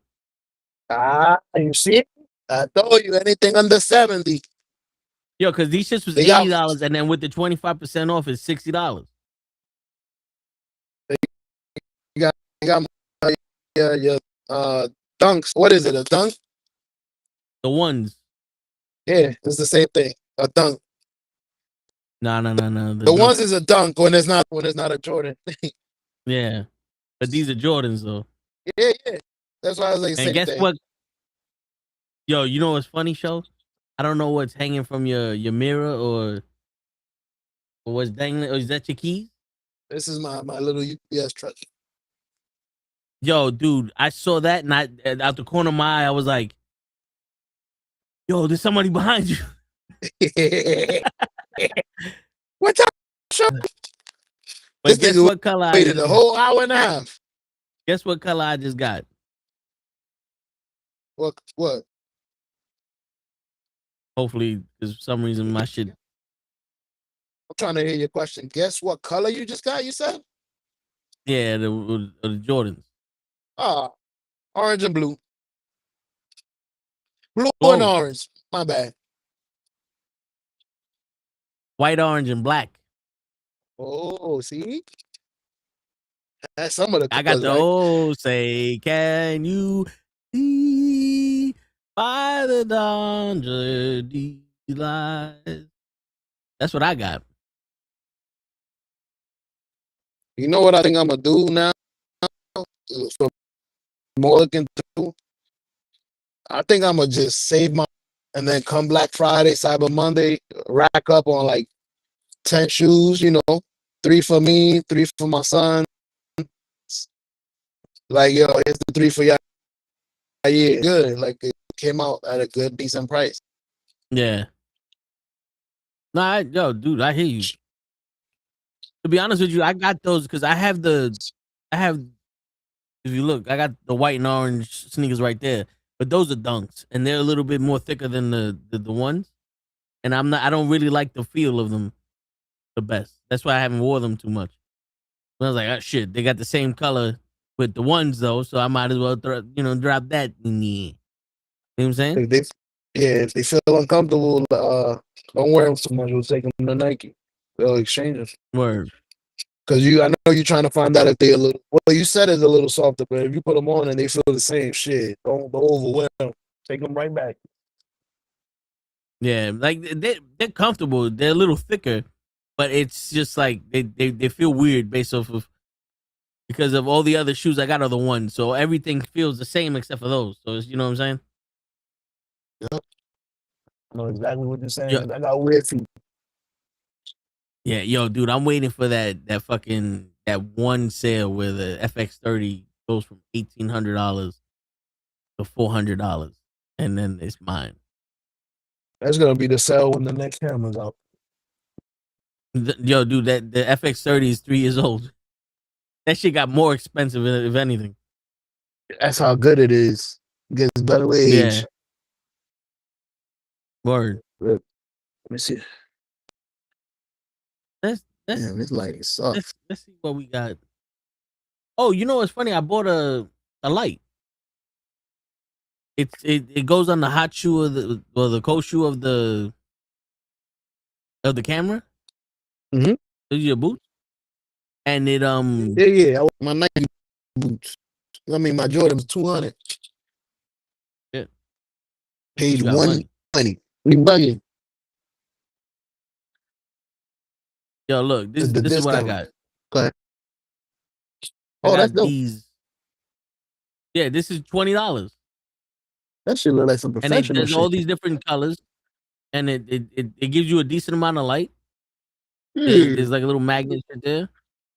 I bought this. You know why I bought this? Because yeah. I was like, yo, I want to take pictures. At the of the family and shit, like when we do Christmas or whatever. And like sometimes I don't have the proper lighting. I'm like, fuck it, I got a light. They have a light for the action camera. This one I was gonna get it. Right now it's on sale for $11, but that one's brighter and it goes on the hot shoe. And I'm like, you know what? I might use that more for that camera instead of for this one. And if I do use it, I can still probably connect the shit to this or something. You know what I'm saying? I could figure out a way to make it work. Shit, you made that fucking bundle for your camera. My man had a battery pack. My man had something dangling out the side. Yep. I got everything I need. He said, I don't need nothing else. This is my fucking streaming setup. Word. Bitch, I gotta find some of that shit. But fuck it. We got it somewhere. So yeah, I mean, yo, $18. This light might not be, too bad for you. Nah, I can have that in the car. Please do. I might need that for the car. I need something that I could put in front of me, but not blind me. Cause that flashlight.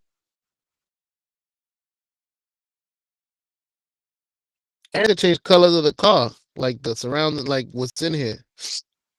Yep. Here, I just sent it to you. This light is good, but it's too high, and I can see the reflection right around here. Yo, did you hear the dude who played Shang Tsung in Mortal Kombat? The original Mortal Kombat died. The guy with the oh shit, that guy is famous though. It's not the only movie. He always plays the bad guy. Yeah, he died in I don't know, either today or yesterday. He was 75 years old. Oh yeah. Nah, I ain't hear that one. Word. And here goes the man himself. Why would you play games with me? To stir Man, controversy. DJ. Word. Let's DJ get was listening. It's time to go. Yep. DJ was listening and he heard us talk about some light shit and some sales. I just bought some Jordans because they ain't shit to talk about with wrestling. And the first thing DJ does is come up in here and stir the pot up. Now we gotta talk about Hogan. God damn it. Well, I knew it. Fuck with you. The controversy. What's going on, DJ? Oh man, just taking it one day at a time, like we all are. And I hear that. Happy to have made it back. And so, we was eating turkey and leftover turkey and cake and watching people in tights rolling around on a mat. Yep. Which I just want to point this out because I was trying to look up the thing. Notice something, right? The women's tag team champions don't have titles in this picture. The men's tag team champions don't have titles in this picture. But Maxine Dupree, after 3 minutes of being champion, she got a fucking title. What happened? What happened? I get so first off, for tag team champions, how about we have a picture where both of them are actually in the same place? Let's start there. Word. Okay, and then that's where I think we're having a problem here. And then those are, first off, I like those titles. Like, you ought to be taking all kinds of pictures of those titles because I actually like those titles. Let's see them. You're gonna sell more of them. Come on, even from a merchandising standing, you should be taking pictures of all those. People buy that stuff. Seriously. No, it's completely different. If you are a champion, again, just like with Mac, I'm with, even you have a title, you should have your thumbnail with your picture with your title on the website. Period. Yeah, how do you not go from winning the championship to going to the back and getting a fucking picture? And that's it. Period. It should be a whole thing. Every time somebody wins a title, you see people winning World Series and stuff, people in the back hollering, and you take your championship picture, and that's what you put. It should be that big of a deal every time a title changes hands. Or go take a shower, come back out with some nice fucking gear, and let's take a picture of this. Yep. Or hell, even you just got to the back and they give you the championship T-shirt like they do with the world. I'll do that. You wear your and new T-shirt and with your name on it and you're holding your title. I'll take that. Oh yeah, shit. They don't spend no time putting a fucking T-shirt out. What are you saying, Shaw?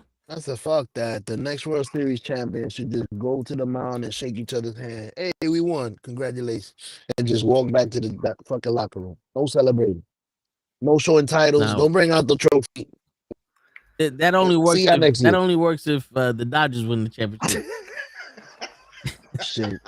No, that'll work when San Diego wins the championship. So it ain't gonna happen. So I guess that's what. When the Yankees win, we celebrate. We shooting motherfuckers out here. Remember, they from the Bronx. Word. We won. Blah blah blah blah blah blah. 36 murdered. Bro, I got a Yankee hat on too. I'm a part of the team. You didn't believe, motherfucker. Blah blah blah.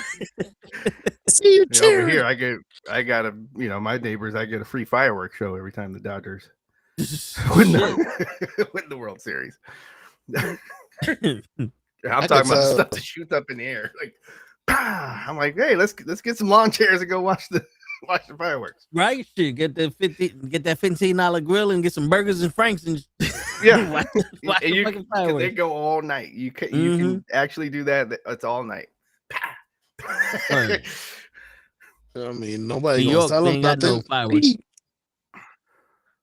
What you said, Show? I said nobody gonna tell them nothing. Hey, sir, can you keep that down? No, absolutely not. No, absolutely not. Here in New York, we gotta go south of the border to fucking get some fucking fireworks and shit. Oh, they do. That's where they got them from. But you know, south of the border is 2 hours from here. So. Oh no, south of the border is like by fucking Carolina. Was it Carolina, North and South Carolina, one of them. North Carolina. I remember me and Show went there, and we was like, "Yo, is there any good, barbecue over here?" And the girl's like, "Well, I'm not from down here, but you can go down and get this over there, and get the sandwich." And we was like, "A sandwich." All right. Word, we didn't we'll understand. Figure it out. You understood the word sandwich, the DJ? I did. We'll figure it out. Word, we'll figure it out. When you work with the public, you learn all to decipher all the Yo, I'm watching the British Bake Off. And 90% of the show, I'm like, what the fuck did they just say? I don't know, man. No, shut down now here. Oh boy. What? That's proper English. This is word. Yeah, to work for Apple Care. And remember, that's calls from all over the world. Oh shit, yeah. So every kind of accent, everything. Like, okay, what's your, what's the code on the phone? And then they start going through the letters. 0, 2, 3, Z. I'm like, whoa, Z? What the hell is that? Word. Like, wait, you Power Ranger? Yeah. It's Zordon. He's like, you never heard that before? No, I have not, sir. You must be an American, like they are. Chips. Yeah, I love how in other countries our letters get fucking names. Z. Right. It's Z. Yeah. But that's the thing. So it's not our letter. Isn't it their language that we had our letters? That's their letters. Dude, okay. I've had some debates with British people. And I'm like, so yeah, it might have, this might have come from, your continent, but I think we use it correctly and we got more style with it. Oh, that's bloody. Okay, so let's talk about, what do you call a soda? It's fizzy. Yeah, why do you guys call it soda? It's fizzy drink. Fizzy pop. I'm like, yeah. I'm like, so why you guys call stuff? And then it's not potato chips, it's crisps. I'm like, so see, you guys are naming stuff as it sounds. You guys are naming food how it sounds. We call it soda because that's what the hell it's soda. It's soda water. It's soda. And they are chips. It's chipped off of whatever, potato. You slice the potato into chips. Yeah. So we call it what it is. You guys call it like you. I think you guys are like trying to wrap your language around people that might not be too bright. Yeah. I was just thinking that caveman shit. Hey, Chris, quick and easy to say. Chris, everybody be able to say that. Let me get a bag of crisp. Like cookies or biscuits. I'm like, come on, bro. Oh yeah, that bullshit pissed me off. Cookies or biscuits. No, they fucking not. Yeah, no. They fucking, I had biscuits. They give you biscuits in Popeyes. This thick ass shit you put butter on. That's not a cookie. Right. That's not a cookie. Shit. I thought you guys are out your mind. Yeah, shit. Baked beans for breakfast. Like, okay, so you want me to walk around town all day after breakfast eating baked beans first thing in the morning? Word, farting all over the place. Yeah. So that's how you guys stay warm around here, huh? Word, that you see, you just done figured it out, DJ. The British English is like the John Cena of wrestling. Stop it. He's a correlated everything to John Cena. On the farewell episode, everything is going to come back to John Cena being garbage. What was the first thing you I said? see the pattern already. I just got here. I already see the pattern that's going to happen tonight. Fucking diabolical. Yo, we got nothing else. I see he's going to open on Saturday. It's going to be the opening match on Saturday nights, man. Yeah, John Cena is on some. I got to get to bed before 8. Oh, I do. Like my back hurts. Yo, it's crazy, bro. People are going there, paying good money to see this cocksucker in his final match, and he's like, I'm gonna be the first one to get the fuck out of here. I'm not staying after the match for none of you motherfuckers. I don't give a shit if we end the match on a high note. I'm gonna put on the first match so you forget about me by the end of it. And what's bothering me is that nothing else will be able to follow. I don't care. They can have a knockdown, drag out, people jumping off of balconies and everything. It's not gonna be able to match John Cena's last match. So it's like, why? Like, you're supposed to go on last for this. You're not doing anybody any favors for so even on your way out, you're showing like again, this is why I was not a John Cena fan. You can't just be a wrestler like everybody else. Like you always gotta do like that song, there's always something there to remind me. Yep. Bam. Okay. Yep. Where's Ray at so I can holler at him? Word. Which one is more selfish? Him doing that or Brock Lesnar switching he wanted to go on first so he could leave early.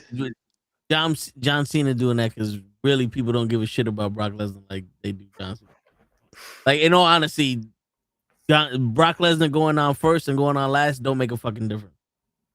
It did that show real quick with John's statement here. One thing about the Rumble is that just how the match itself, both matches, the men's and women's, just the match itself, because it's just way more exciting. Like the countdown, you don't know who's coming out, and you don't know who's coming out of 30 people instead of 10. Because I did like that kind of part of it with the War Games. Like they had the countdown, you didn't know which team member was coming out. That was cool. But it's gonna be it's always a better show than Survivor Series anyway. Yeah. And they're in Saudi, so they're gonna have Ultimate Warrior, Yokozuna, Umaga, all the dead people. He's like, no, I paid this much. I want I want to piss on the Warrior and have him run out with my piss on his knees. I want Goldberg against Bret Hart. That's it. Rematch. Goldberg rematch. And a false count anywhere. In a last man standing match. Perfection. What does this do for Gunther when he got to go out with James? All right. You talking John, UK? Yeah, I'm gonna assume you're saying what does it do for John Cena when he's doing his last match? Nothing. This ain't helping out nobody. There's pictures of John Cena's gonna pass the torch, and I'm sitting there going, no. At this point, John Cena's gonna pass the stick because that don't have no torch in it no more. He can't go. John Cena's best match during this whole show was him getting his ass whipped by women.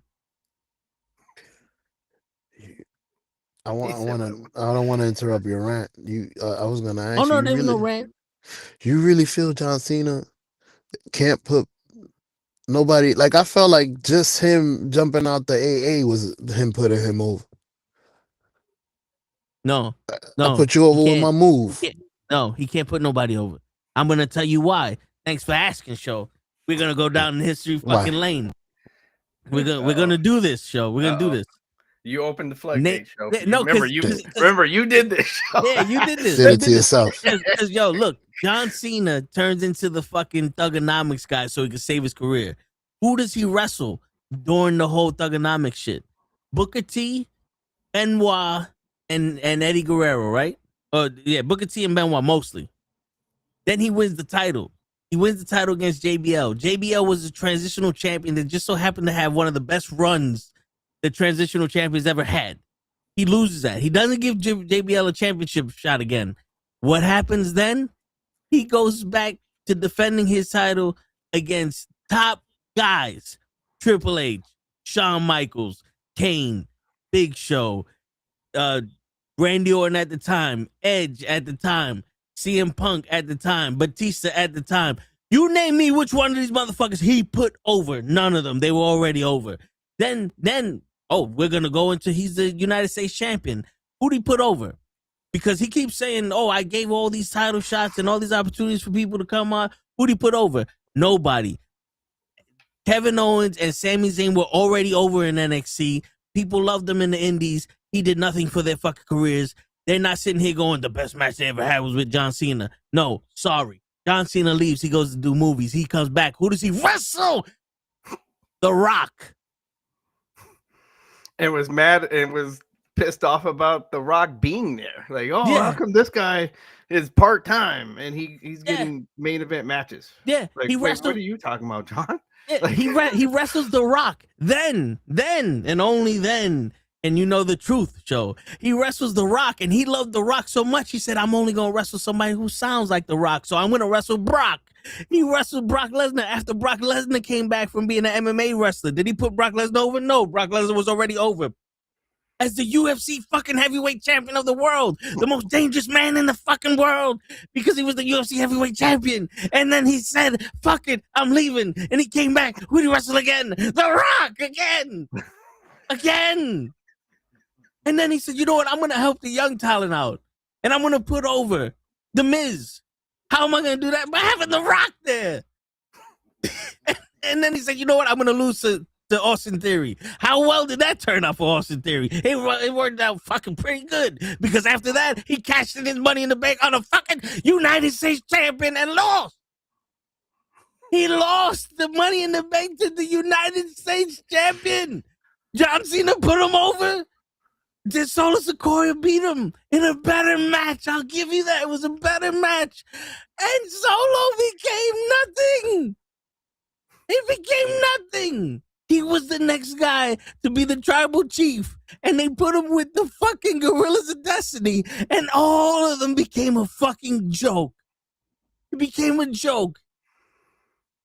And then the best part, he said, fuck it, I'm gonna go fight Roman Reigns. Roman Reigns guy, and he tears Roman Reigns down.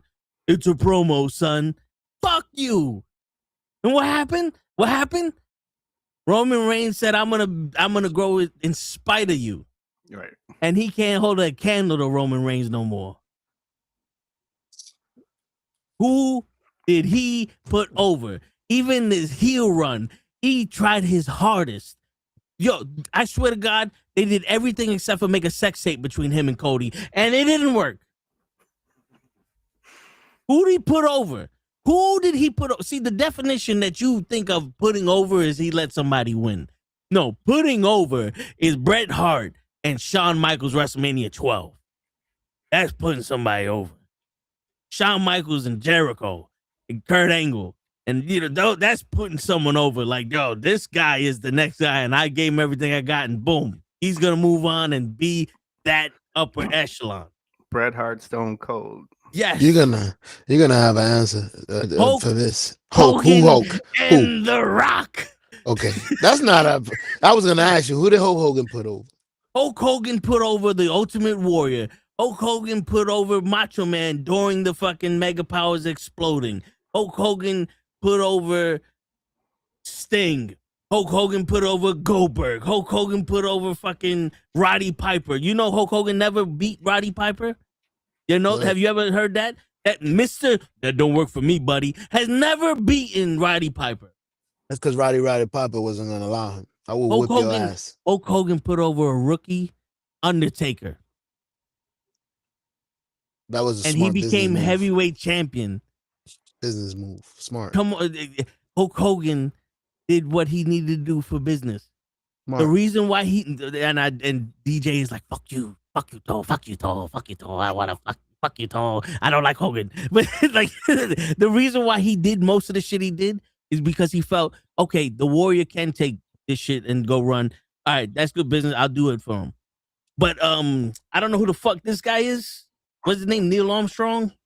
120. You want Spike Dudley to beat me? That'll work for me, buddy.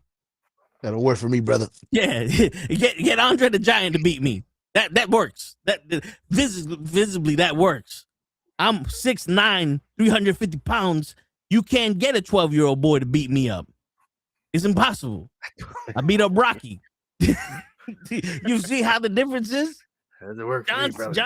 John Cena His definition of putting over is, yo, Nexus, I know you're the hottest thing right now, but I got to beat you. I got to beat all of you. By myself. No pillowcase. You would have gone that.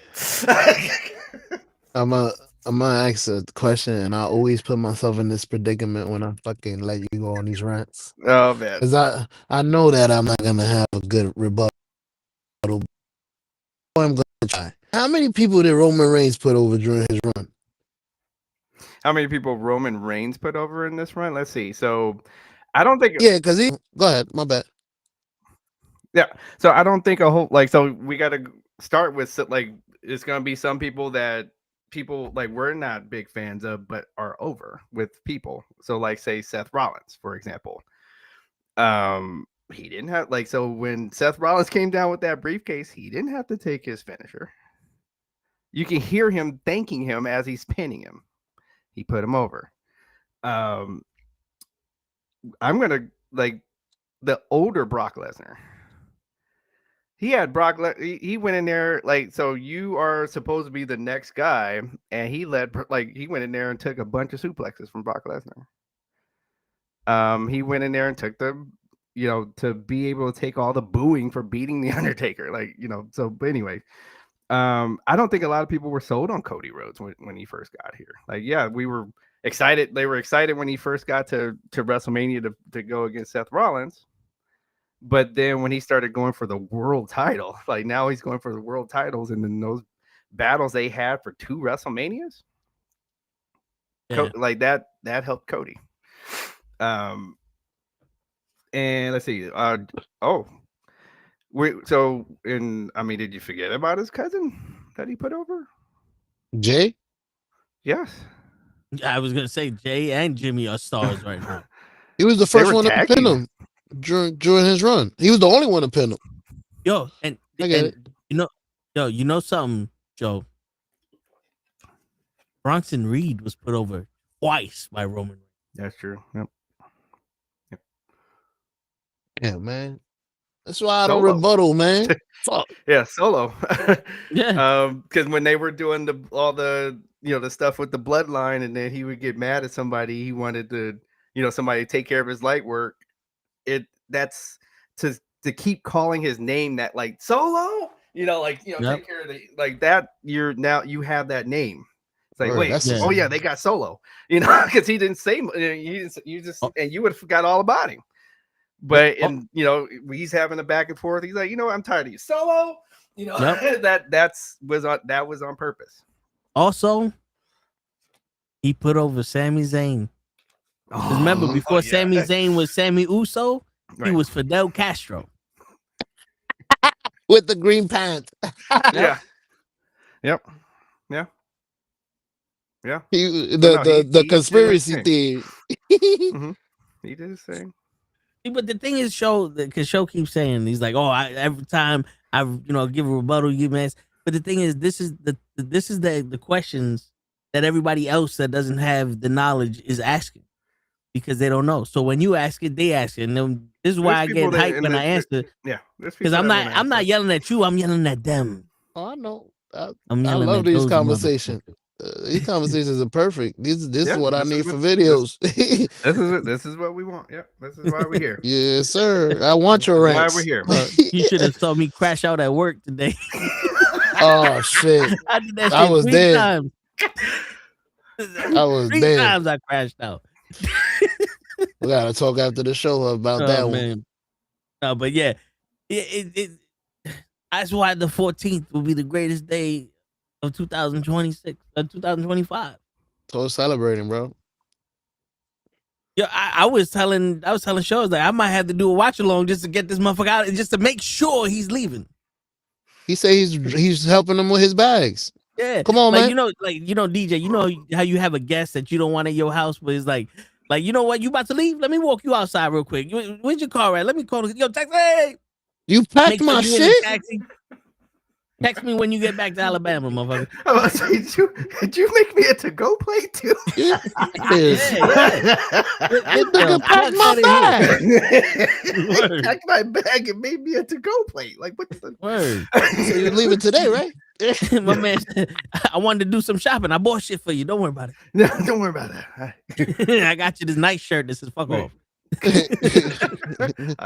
I heart New York shot glasses in there. Don't worry. I got you. Yeah, word.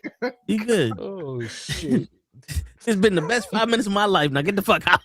Oh my god. Yeah, I can't do it. Like this man made me stop watching wrestling. Word. Okay, Yo, that's how much I am so looking forward to. Like I can't stand and the people and then him, the greatest of all. Like it just makes me. I want I cannot break this television because I like it. But I really want to every time he nudges the ring announcer to say that crap. Word. Now I know why I get along. That sounded real familiar. I know somebody that thinks like that. Y'all think alike. Y'all hate John Cena, both of y'all. I didn't know that. I didn't know that about John DJ. Cena, there's not one out of all. There's not one John Cena piece of merchandise in this house. Okay, this is the first John Cena slander I heard from you. That's great. Yeah. When I was my other podcast, when the WrestleMania was here, we got invited by Mattel to it was almost on like some Willy Wonka shit. Like we got to go walk golden through the ticket. Factory. Yeah, and they got to show us where they take their face sculpts and they still had gear there, and then they gave us like a goodie bag on the way out. And I sold my John Cena. I couldn't wait to get home. Like, please get this out of my. This shit is a 101, a classic. Yeah, man, who wants this? Get this shit out of here. Get this shit out of here. Now my rock is up there, but that I got from him, but the John Cena. Please get this. You're gonna be upset when you find out that collection is worth money. Word. He sold that shit so low, people would question him, like, yo, is this real? Like, no, please, it's real. It's a videotape. I don't want this here. Get this the fuck out my house. It's real. I will drive you know how much this is worth? Where you live, Cincinnati? I will drive to you and give you this shit. I'll be there. And I wasn't worried about it because they gave us some other stuff that will be just as that'll be just as good. So word. Gotcha. I'm willing to lose whatever this shit is gonna be exactly. Valuable shit. That's right. Take this garbage. Man. Yeah, I'm not gonna pretend at the end either. Like I think there's some people, I'm sorry. Like again, I'm a vigilante here. I know some of y'all it's the end, and I think you think you're supposed to be nice or whatever, and all of a sudden you were John Cena fans and buying John Cena shirts and all that. Like you weren't with John Cena all this time. You weren't. Stop. Right. Stop. I was at that WrestleMania. It was boo still when he went out there to go lose to Austin Theory. Okay, we were still singing John Cena sucks to the horn of his theme song. That was the first time I was like, wow, this is the first time I ever saw him look pale and old when he was in that match. Yep. I'm like, he looks pale and old. So I was like, it's time. Like back at that WrestleMania, I was like, dude, it's time. Go make movies. I'm a Peacemaker fan. I watch as soon as Peacemaker hits every season, I'm there the first night, and then I go first night and then let it run so I can binge it after that. So, so I don't like the guy himself. Yeah, when he's doing other stuff, the character is like he's got comedic timing. Yeah, I watch the movies and he's funny. Nothing against him. It is that character in a wrestling ring. I can't stand it. I don't think he actually likes wrestling. Like in all honesty, you hear Bret Hart, he says some shit, but when he talks about wrestling, like he takes pride in his work. Right. He takes pride in other people's work. It's like this was his true love. Cena's always, I'm not supposed to be here. I did this rapping thing because it made me stand out. I wore shorts because it made me in all honesty, I feel like John Cena is gonna write a book going, I did everything Stephanie McMahon told me to do, and they pushed me to the moon. and I feel like a sellout. I wanted to be. No, because yo, think about it, bro. In OVW, and yes, I fucking know him from. I didn't watch OVW, but I seen all the shit they did about his past in OVW. So in OVW, You lying. he used to fucking cut a promo and do a rewind about what he just said and go, and that's how he got noticed in OVW for people in WWE. And then he comes ruthless aggression. This dude. As soon as he turned from Thug to Marine, he was a puppet, and it showed. He's like the LeBron James of wrestling, bro. You hear him talk about this shit. There's no passion out his voice. He's like, I love this. I did no. I'm pretty sure you appreciate the fact that you became big and successful and rich from it, and you probably did love watching it. But I guarantee you, something in his run made him not like this shit no more. Because why would you tear down all these wrestlers during the promos? Why would you prevent these people from getting bigger than you? And then as soon as the avenue opened up to become The Rock, you did it. And speaking of so the other part of this, where I was again kind of got fed up was like you're saying, I saw a few times that when he's having a promo back and forth, and when he's out of stuff to say, then now he's got to go past the fourth wall. Yeah. It's like, no, you can't, as a character, just keep going at me as a character. You start to go fourth wall, with The Rock. Like, oh, you got it written on your hand. I'm like, okay, again, why can't you just come at you can't come at me, just come, okay, it wasn't written on his hand when he talked about your stupid shirts. Yeah. Okay. Yeah. And you were stuck then, weren't you? So this is what I'm like, so stuff like this is like, I can't, he's not this, I just don't think he's this whole good guy. Yeah. That people want me to think. No, bro. All right, so, but no, I hear there's something about it. There's something about him. It's like Cody. You've seen him do wrestling outside WWE, and like, okay, he likes wrestling. He can't do it, but he likes being wrestling. And he knew what he had to do to get. Right. Yeah, he knew what he had to do to get back to WWE. Yep. Cool, I get it. Whatever, but it's just something like even the way he answers questions on like the interviews. He's like, I got to give you a bullshit answer. Or the canned answer, like the out the box, pre-made answer. Yeah. Same thing with LeBron James, like you said, he just says all the pre-made. Oh yeah, me and my teammates passed the ball well. He didn't get 10 points tonight, right? Nope. I announced that shit. I saw it on the ESPN app.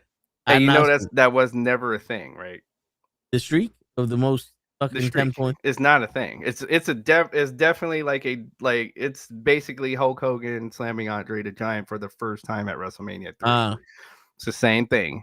If you don't believe me, any LeBron fan, go look at his playoff numbers, and he has a few games where he did not get double figures in points.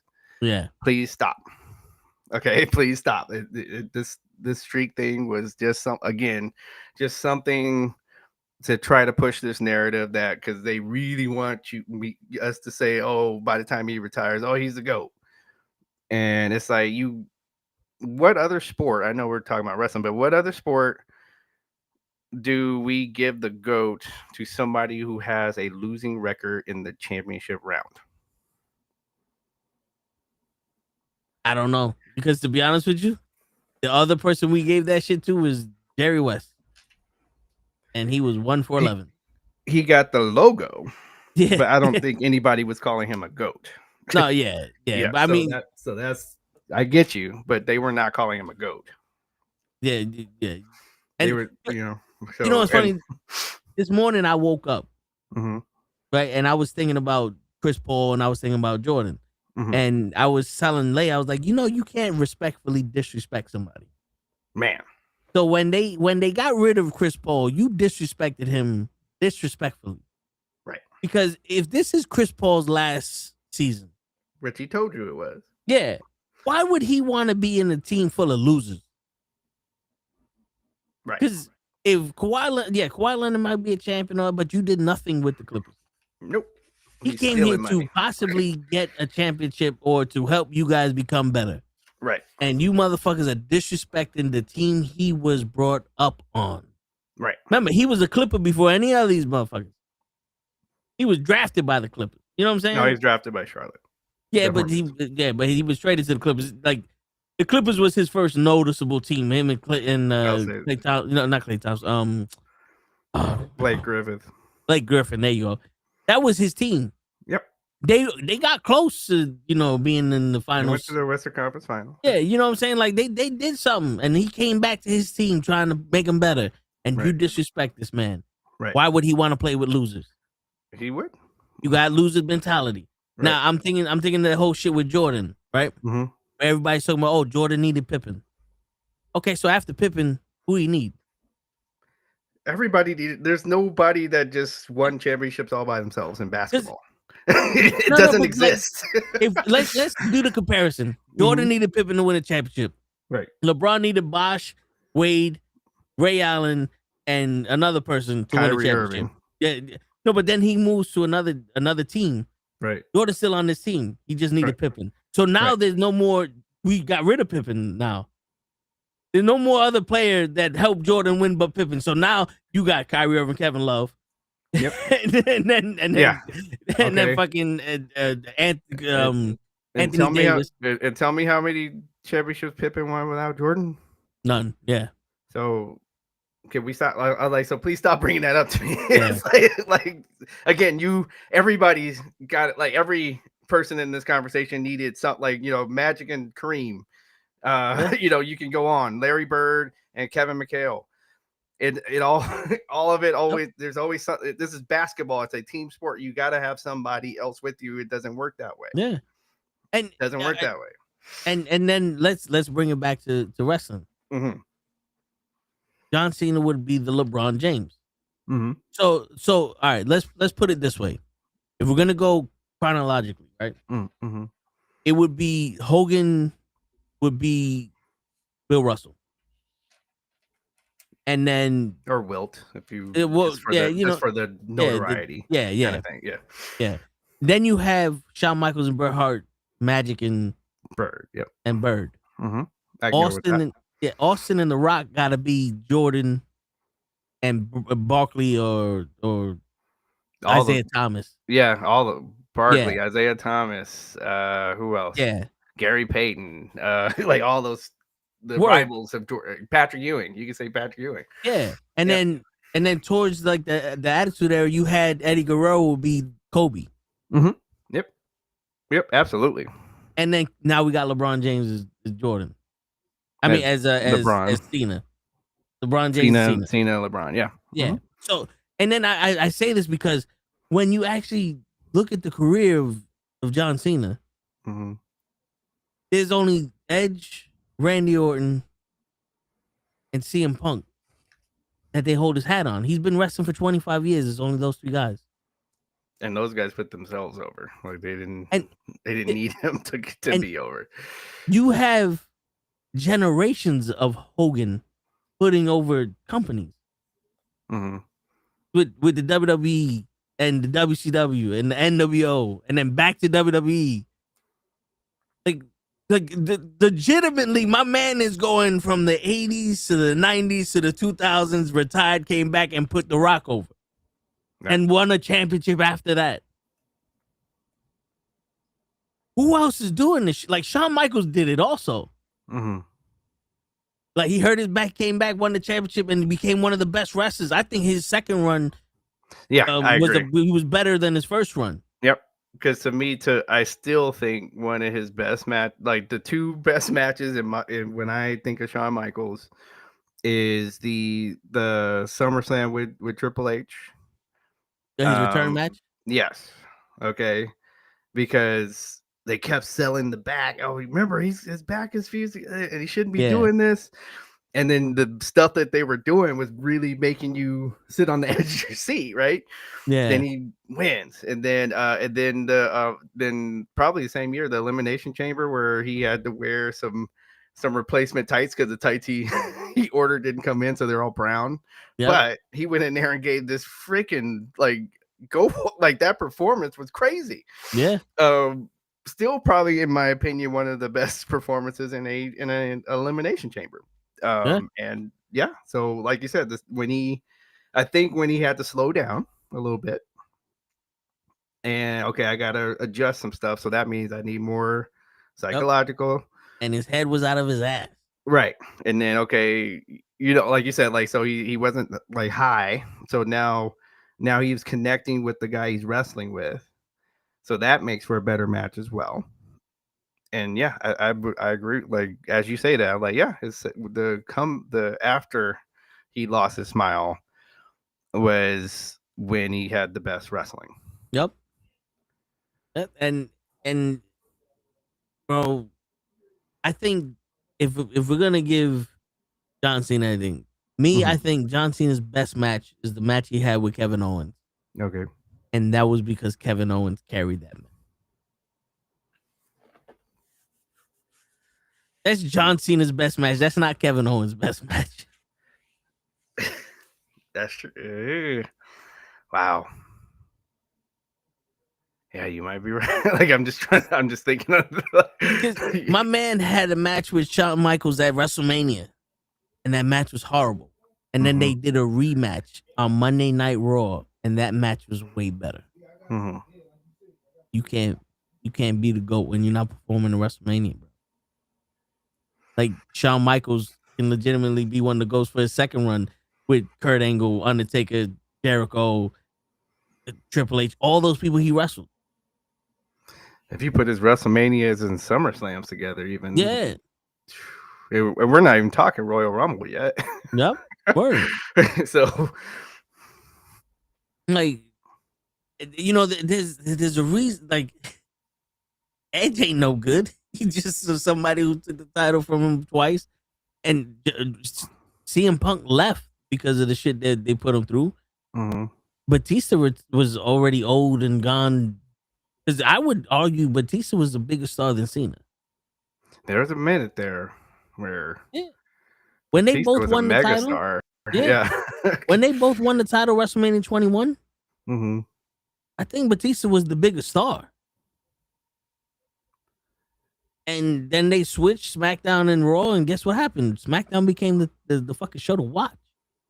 Mm-hmm. Like, there's no advantage this man has on anybody he went with. Because even Orton at one point was like, Orton's a better fucking wrestler than Cena.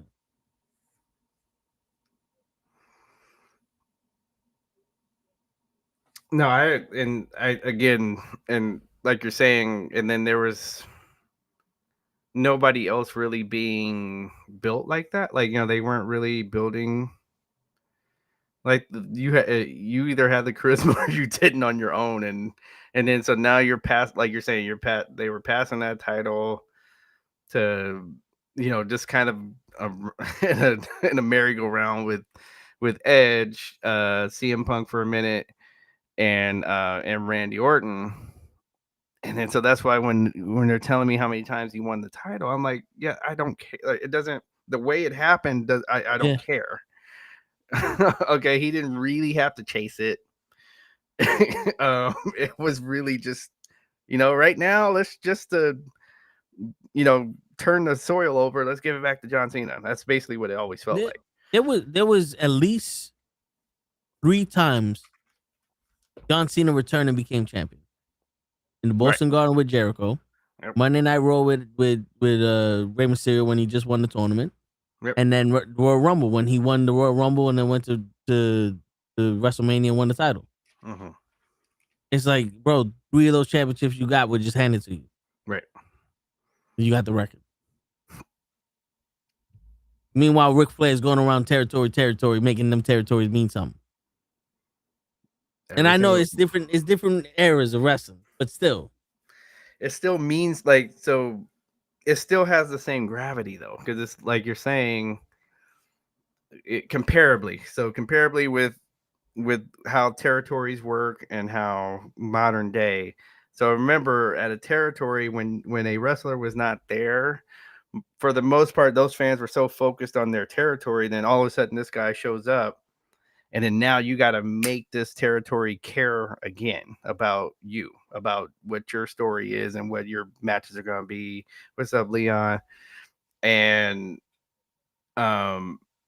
they gotta, you got to get yourself over again. Like every time you change the territory, you had to build up your rep again. Yep. You don't have to do that now.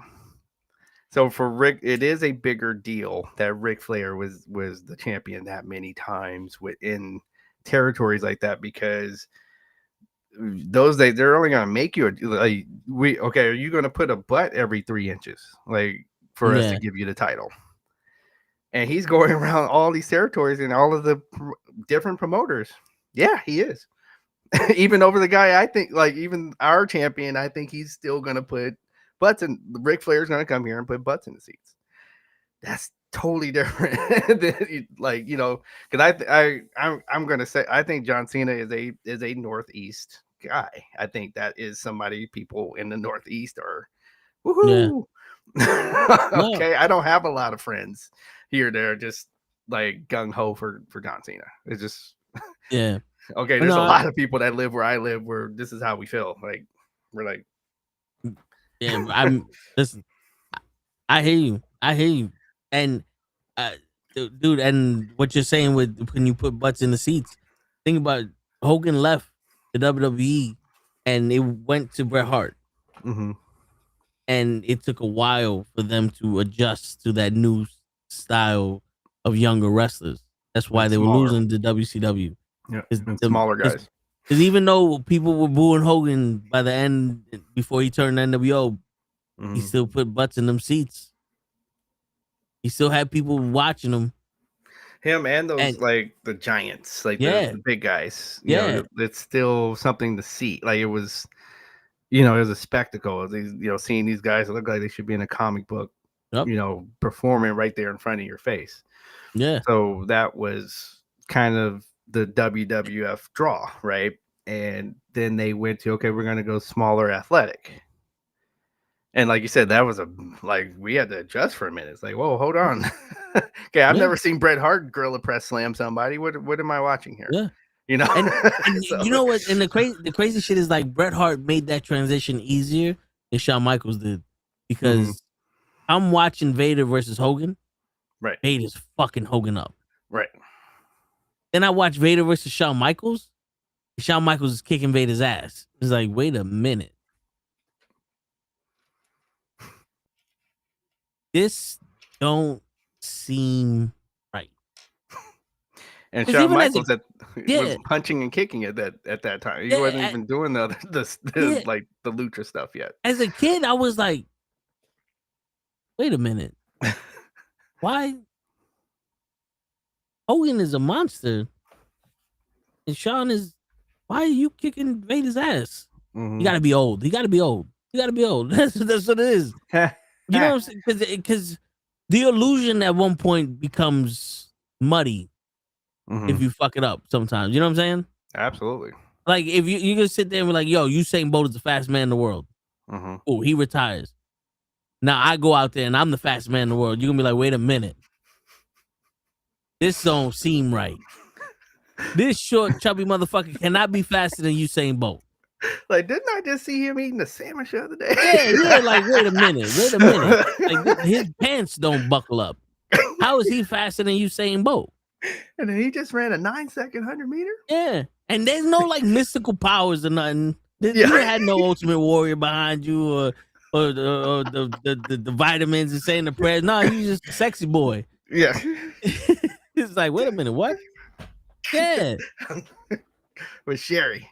Yeah, because the thing is, with Bret is it makes sense because he's working on the leg. He's being very technical with his wrestling. He's not jumping on him.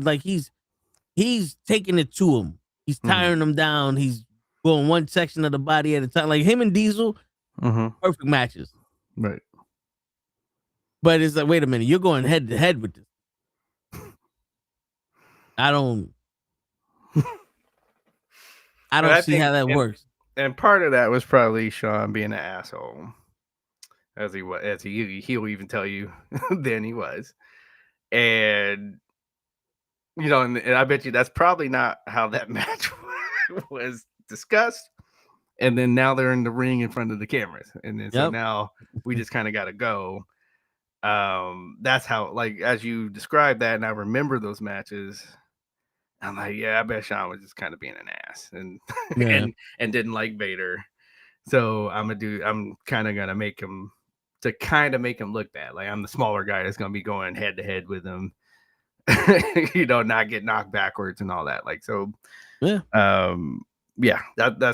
as I think about that, I bet you that's what was going on. Because I remember. I will never forget this. I'm in my uncle's house. He had this the TV where the projector's behind the TV. Mm-hmm. You know what I'm talking about? He had one of those. I remember that. It was like 50-something inches. Yep. And we're watching the Royal Rumble. And this is you can see the color disc. Yep. The big old color disc. Yeah. Yep. We're watching. This is the Royal Rumble before WrestleMania 12. Shawn Michaels just returned. Yep. And he comes in the ring and he eliminates Vader and Yokozuna. And I remember going, holy shit, how did he do that?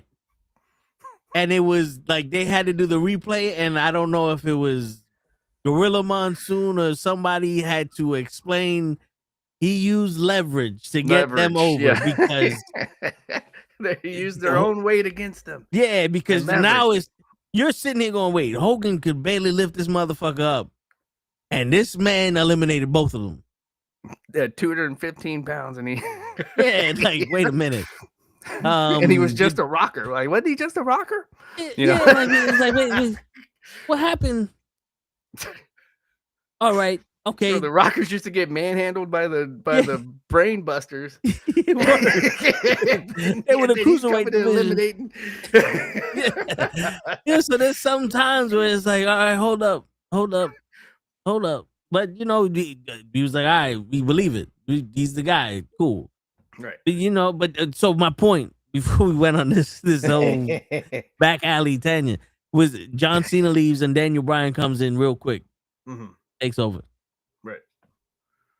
Remember the Yes movement was big. Like Kofi Kingston's WrestleMania run was huge. Mm-hmm. I mean, they did not win it afterwards, but I'm saying like they didn't have a hard time finding other people for people to cheer. No. After Cena. No. And you can't even like, oh, the next Cena was Roman Reigns. Like they tried and we booed and we said, fuck that. And then Roman Reigns said like, well, I'm going to be Roman Reigns. He's like, yes, that's what we wanted. Right. We didn't like him. We don't want a predecessor of him. we don't want somebody John Cena like. Babyface. Yeah. Put on cereal boxes kind of guy. We want somebody that I feel like will kick somebody's ass. Like that's what we want to root for. Yeah, because I think 90% of wrestling is nostalgia. Mm-hmm. So that's why when The Rock comes back, no matter how much anybody wants to say anything, once The Rock comes back, you have all the people who love The Rock in the Attitude Era tuning in. That's right. Because that's my guy. Yep. And that's compounded on top of who's watching now. So, of course, you're going to have more ratings. Remember when that first year Deion Sanders got to Colorado? Yeah. To coach. And so I'm watching the ESPN morning show, like the right before the game, like the Saturday morning show. And then he's out there with the people. And then it's like, hey, somebody wanted to come out and talk to you. And then if you smell, when the Rock comes out, and then the first thing Deion said, oh, that's my man. So to go with what you're saying. Like he was getting at first Deion was cool the whole time until he heard the Rock's theme song, and he started like this is Deion Sanders, and he started to go. He lost it. Yeah. So there's plenty of people like wrestling. It needs to be old school to us because we grew up with these wrestlers. If Hogan was still alive, I know he'd be booed and all that. But if Hogan was still alive and able to go, and he popped out to fight John Cena, people would be jizzing in their pants. I'll tell you, wait, I gotta watch this. Like, What is this? You know what I'm saying? Like, I would explode if Hogan wanted to wrestle Cena. I was like, oh shit, Hogan's gonna come and fuck off Cena. Because it's the battle of the eras. It's my guy's gonna fuck your guy up. You know what I'm saying? Right. Because that's pretty much what the Rock comes in and fucks up Cody Rhodes. Cody Rhodes had no help from the fans. Everybody's like, yes, beat up his mama too. Well, this is why, Mama like, Rhodes. so the Mama Rhodes. This is one of the gripes I have with Seth Rollins. Like, it's like I think so. Sting got there for, like, again, he thought this was gonna be kind of his retirement match. Yeah. But then when he got in that ring and he felt that WrestleMania energy, then they was able to talk him into a couple more matches, right? I think even if he lost the match with Seth Rollins, I think he was like, you know, I could do, like, bring me in for, like, other stuff, like, you know, here and there. And then I think we would have got that, like, him going, you know, Cena, everybody keeps, you know, like, saying you this, you that. You know how many titles I won? Let's go, you know, and then we would have got that match. So, you know, so it was just, I think Seth, everybody keeps blaming Triple H. I'm like, again, watch his, like, in Sting's own documentary, he says, this is it. I'm going to retire after this. And he's old school. He's like, you go out and you're back. Yeah. He was and then as you keep going in the documentary, Triple H, I wanted to give him the match. Like, I wanted him to win the match. And everybody keeps, oh, Triple H did this. You're wrong. You're loud and wrong this time. For this particular situation, you're loud and wrong. You're blaming him for something that is not true. So, but then, like I said, I think when he went out there, he felt it. He's like, oh, wait. I kind of like this. Yeah, so you know, right, and then especially the match was fun. Like, he saw the energy that we was giving that match. So then he gets thrown on the back of his neck twice, and then now he's like, okay, I think I'm good. Yeah. Thanks, Seth Rollins. You guys got a bunch of idiots on the roster, so I'm gonna go. Yeah, I'm gonna go where they let me bleed. Right. and go undefeated.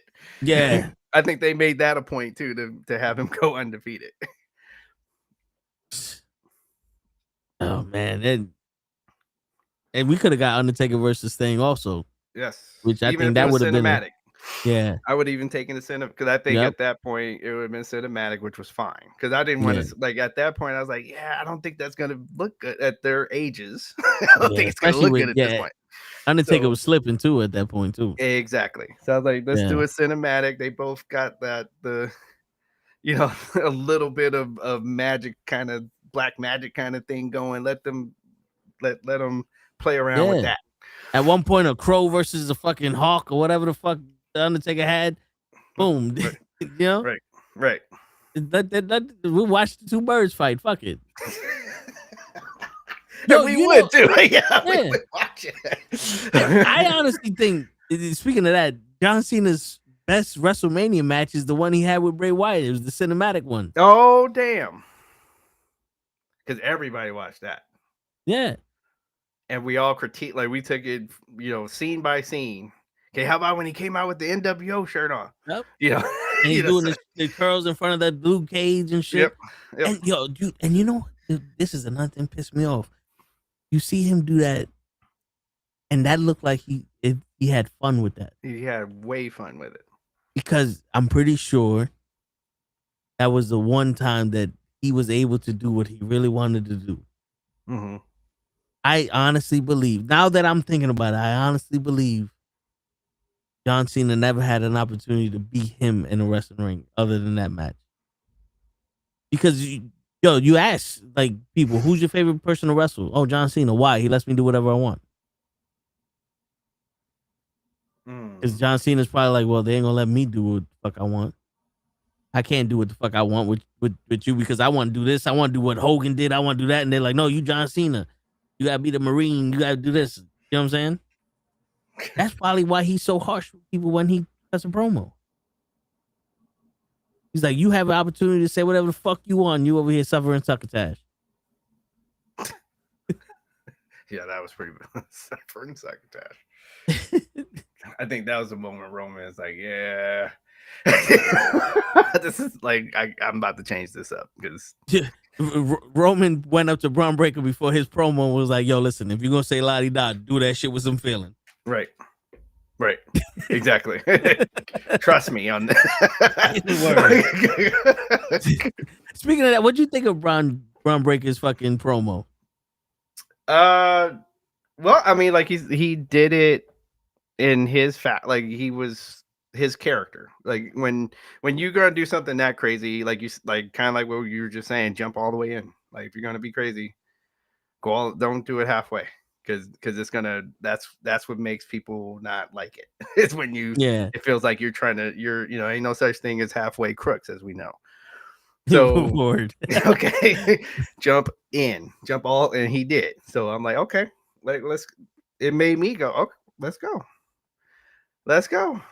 Like you said, like we're like this is very simple stuff. Hey, I don't like you. This is why I don't like you. I'm about to kick your ass. And I'm gonna tell you, let me tell you how I'm gonna kick your ass. Let's go. You have a rebuttal, whatever. Come on out here. But I'm taking your belt, like basically whatever it is. Yep. And that's what this is. It ain't that hard. It really ain't that hard. And they make it hard. They try to make it too cute sometimes, but that's what this is what we want to see. And so so I say big ups to Braun on that one. I think he did it. It was a good promo, but like I didn't see any of the videos, but then I saw all the video promo, Braun Breaker's promo, I didn't watch none of them, but it made me think like, all right, relax. Mm-hmm. It was a good promo for him. Mm-hmm. This wasn't the best promo in the fucking world. Not in the world, no. Like I'm like, see, this is what pisses me off.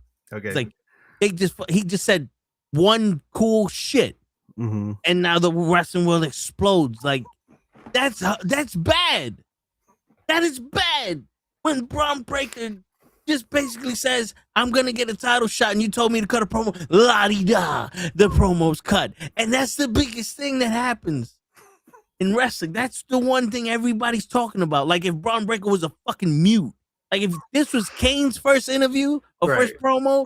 Right. Yo, that was crazy. I never thought Kane was gonna be la-di-da. No, Braun Breaker spoke already. Right. Relax. Relax. Right. They can't do it. That's the like retirement speech. Yeah, no, people can't relax. Like it's that double-edged sword of social media. They can't relax. They don't know how to. They can't do it. They can't relax. Hey, it's overreaction city, just like with everything else. That and the pipe bomb. It's like I think people overreact to pipe bomb. But you know how they have the hard times promo? Mm-hmm. I think the greatest promo after that is the Mark Henry retirement promo that he cut on John Cena. And then he turned on Cena. Right. If you ain't doing that, if you ain't doing that level, nobody should be talking about your fucking promo. It should not be a segment on Busted Open of your fucking promo. Like, I know, dude. And Sting, you can stick it. Yeah. Like his last promo before he went silent. Yeah. And even Hogan. Mean Gene, you tell all these people they can shove it. Yeah. This is the new wrestling daddy. Yeah, no, that was because he got in. He again jump in, jump all the way in. Because you could tell that Roman. For me, Rick, of course we love when Ric Flair does the styling profiling, but after he wins the Rumble with a tear in my eye, and then he starts going off.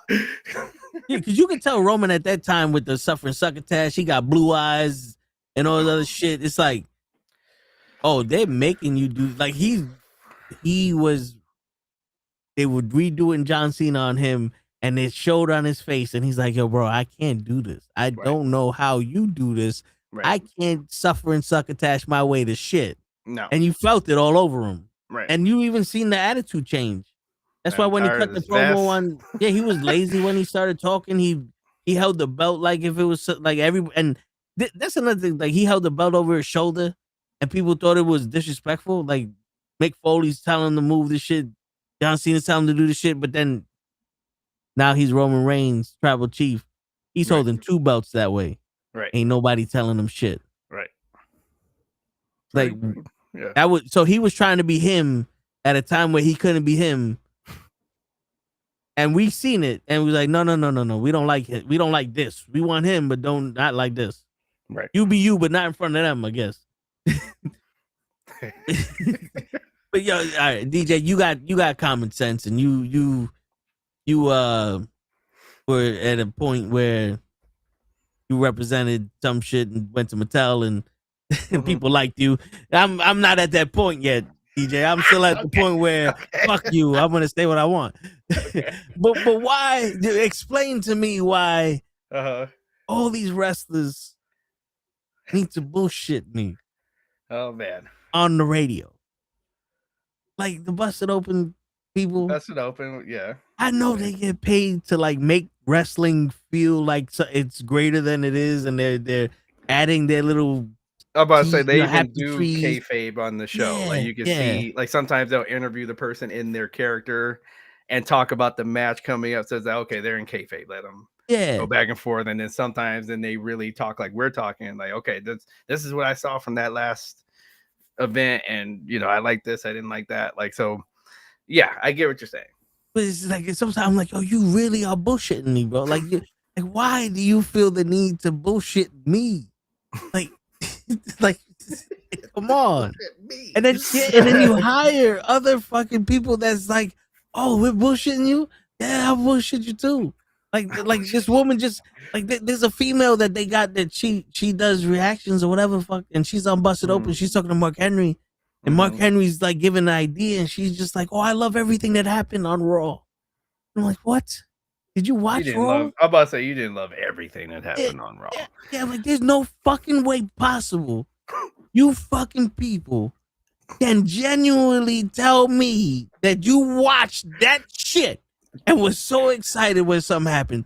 Bullshit. With everything, everything. I can see you liking. Okay, I like this segment. I like that match was pretty decent, but not you're. There's no way. Like you can even go back to the Attitude Era. Yeah, and you didn't say that. Like there was parts that were all like, okay, I'm going to the bathroom. Like this is getting boring. I yelled out in the Continental Airlines Arena, X-Pac sucked so loud that he stuck his head up and said, "What the fuck?" And the ref started looking. Who said that shit? And when X-Pac turned around and said, I might not be able to come back here. You're not going to invite me back, but that's bullshit. How did he get disqualified in a Hell in a Cell match? To me, I was like, there goes one person that's not going to bullshit me. Right. There goes one person that's not going to bullshit me. Right. He saw it just like we saw it. We know the rules. Yeah. We know the rules. Disqualified him. Yeah, the fuck you brainwashing motherfucker. So my question to you is, why they gotta do that? Why they gotta do that, DJ? Explain it to me, please. Rational. I don't know if I can.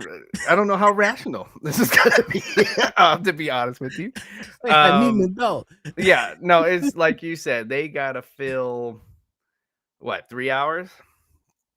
They gotta fill 3 hours, and I think sometimes, like, because even so, part of the remember I told you also for that WrestleMania, I bought the package, like where you, and then so.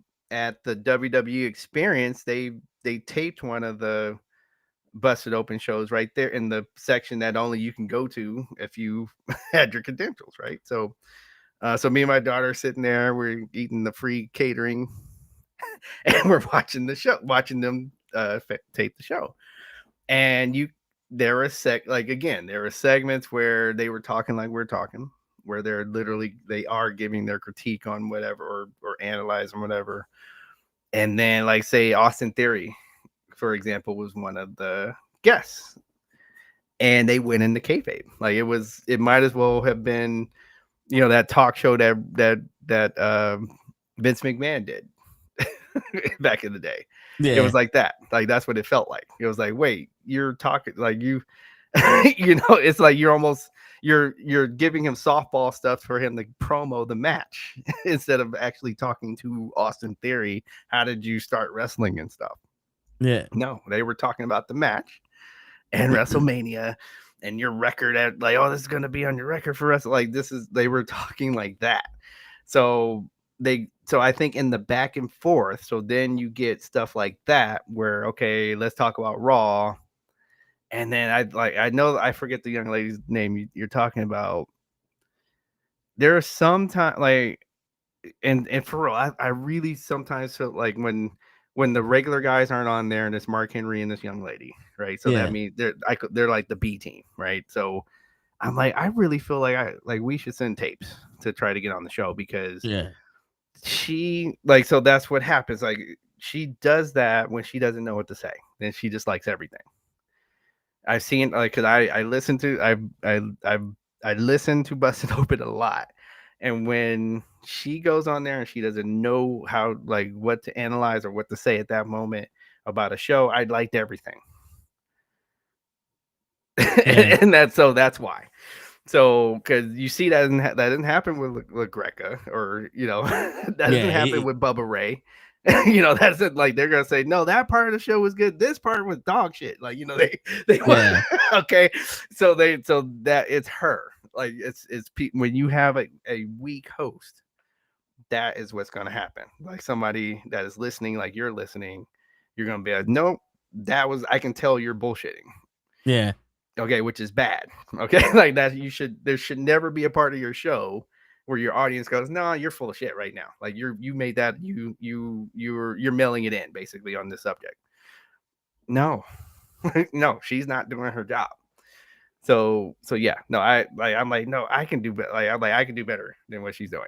No, definitely, because the thing is, I believe LaGreca is like us, lifelong fan. You get you know enough to have an opinion on this. Yep. And what I mean by that is like you know enough about the business to go, okay, that wasn't supposed to happen. Yeah, what was that? Like, like Bully. Right. We know. Yeah. That wasn't supposed to happen. Yeah. Come on, Bully. Yeah. Don't bullshit me. Right. And Bully's like, yes, it wasn't supposed to happen. But he was hurt. Yeah. But the way that they handled it. Right. You know what I'm saying?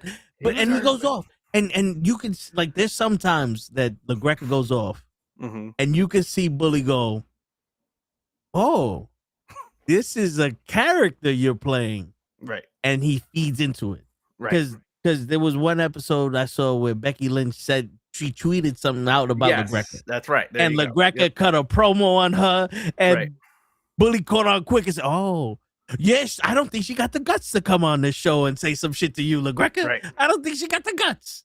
He had a damn match with Thunder Rosa when they had a whole beef going back and forth for a month, and then they ended up having a match. So did they? Yeah. Yeah, Oh, he had a shit. match with Thunder Rosa. Thunder Rosa whooped his ass, but I'm just saying they had a match. I mean, yeah. Yeah, he's the new Andy Kaufman and I'm shit. like, she can whoop my ass too. But anyway. That's right? Yeah. Like, you whoop my ass while you cooking breakfast. Man. No, but like to me, I'm like, yo, bro, if it's not gonna be completely fake the entire time, then it can't be fake most of the time. You know what I'm saying? Like whatever section you're on. Yeah. Okay, boom. That's like be all the way into that section. Then okay, you go to commercial, come back, and then now you can do something kayfabe that's going to be in the kayfabe part, or you're trying to challenge somebody to come on the show or something like that. But don't mix it. You cannot mix the two in one segment. Like you can't do that. Like so I agree with that. Because my shit is like, yo, Raw was okay. I don't like the commercials. I think the commercials really throw me out of most of Raw. I'm sure you're not alone on that. And it was Monday Night Liv Morgan. Man. Yeah, Liv Morgan. I don't even want to say in Arizona and he took his daughter and he's like, yeah, how come she's on there? So like he was texting me, why is she on so much? I was like, dog, I can't call it. Yo, dude, I can't hide the fact I love women. And Liv Morgan was on TV in most of the show. Yep. And I can't sit here and tell you she controlled Raw. Aura did, yeah. People loved to see it and all that, but I was like, this is the only thing that's happening during Raw. And she's just like walking around saying hi to people. Right. That you didn't build up the women's division enough for me to give a shit about her wrestling Stephanie McCourt. Like, so basically, Stephanie McCourt was wrestling Nikki Bella, who didn't win a match at all. Right. And now someone who just kicked John Cena in the dick wants a title shot at Stephanie. And that could have been, again, like we talked about before Survivor Series. We like that should be a traditional Survivor Series match. Yeah. Like they could have put that in the place of that. Not that I don't want to see Stephanie McCourt. Oh no, yeah. But her wrestling Nikki Bella, like, is this again? That was a Raw. That could have been on Monday Night Raw. We could have we could have had a build up with the Judgment Day and Stephanie. Remember that whole time that they were like they wanted title shots and she was wrestling Raquel and Roxanne. Yep. Where they were like, you get your team and we'll have a Survivor Series match, and you can have Stephanie, Julia, Tiffany, and whoever the fuck else there from NXT or whatever, and the Judgment Day with Jade. Yep. And Liv Morgan is the secret fucking partner. Mm-hmm. And that would have been like, oh, Liv Morgan is back and she's in the match. Mm-hmm. And now and it still would have taken away from her showing up at the Cena match. It would have still been a shock. Yep. So, and then that Monday Night Raw when they already had their incident and like, oh, I pinned you. Yeah. Right. Yeah. Exactly. You know what I'm saying? Something like that. Right. But no, we need her to kick him in the dick. Dick kick city. Yeah, I don't understand how we have 4 matches and it's 4 hours long, and you have 2 singles matches and 2-hour matches because the Hell in the War Games matches each were like an hour long. Right. Which so makes it means sense. you have to come up with 2. Sense. You have to come up with 2 hours, and you only have 2 matches. Right. Monday Night Raw is 2.5 hours, and you give me 4 matches. Right. Yeah, because the Stephanie McCourt match, like we like, because me and my girl was watching it, and then that's when we started like cooking dinner and it's not that I like, and this is not that bad of a match. It's just for it to have the you could tell they're like, we need you to stretch it. Like it was slow. It was a slow match. Yeah, we need you to stretch this, and it's just like and, dude, maybe I'm the only one that caught it, but when Stephanie did that little fucking knee to Nikki Bella's neck, no one mentioned Nikki Bella's neck surgery. But when Nikki Bella was a face, and she's wrestling Becky, all you heard about was her neck surgery. And earlier, when I was here by myself trying not to fall asleep because I had nothing else to talk about, I was saying, wouldn't that kind of push the story of Stephanie has a dark side to her because you pissed her off and now she's going after your neck because she knows that's a weakness? Right. He's been saying for the past 2 weeks, I know you, Nikki. Right. You don't know me. Right. And this is why people don't like people that were around for other ringing, like, you know, for JR and everybody else. Like, this is why they don't like the current teams. It's just like, because again, it seems like he's just there to say a key phrase that you know that this is about to be the end of the match. I hate when he does that. Or the little phrases when people come out to their, it's, you know, it's boss time every time. Like, I don't need you to say that every time. I really don't. You know, okay. So that kind of like, that's what it seems like he's there for, and he's not that great at. WWE cut DJ off. Oh shit. See? Fucking Disney, man. They know what they're doing here. They cut off DJ. You might have to come back. But no, it's true. It's true. And I've said this before. You need somebody to be the voice of the people, or at least be the voice of the bad guy. it's cool when you got people talking, but you need some kind of story being told, and you need some kind of positive and negative force reinforcement in the match. Also, when you're listening to this, you know what I'm saying? Like you listen to sports, especially baseball. The announcers are impartial, but when the team wins, they get excited as shit. Right? The Yankees win. The Yankees. You know what I'm saying? Like we need that also. So when like somebody's excited that that Cody Rhodes won, we need someone who's also disappointed. Like, God damn it, this isn't fair to Flair. Like something.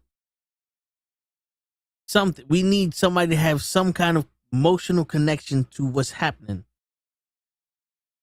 in the match.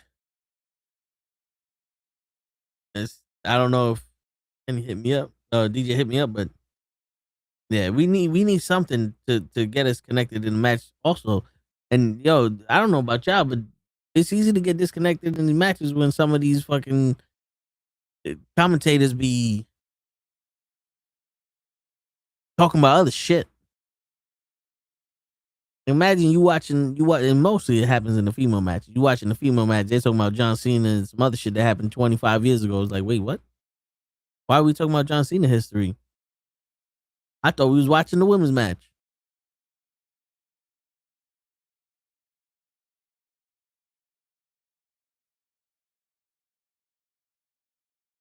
DJ's internet went out.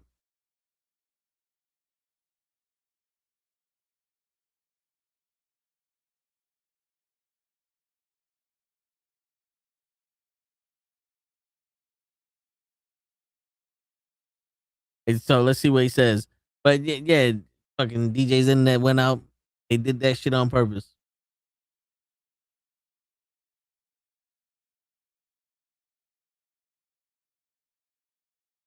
Fucking yeah, man. I know it has to be. I can't be the only one seeing this. And even the people that do this company, like they're make excuses for it. I get the, you know, you protect your business and all that other shit, but also sometimes like, yo, you can't always protect shit. You know what I'm saying? Like this sometimes like, yo, I can't defend that one. That was bullshit.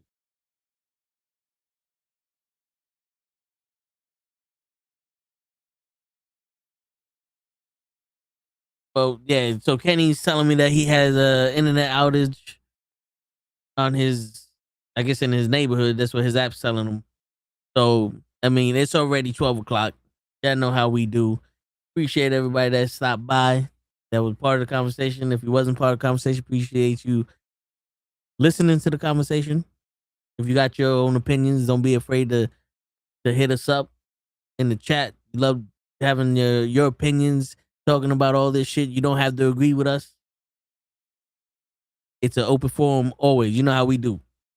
So, on that note, ladies and gentlemen, it's your friendly neighborhood knuckleheads signing out. Peace, everybody.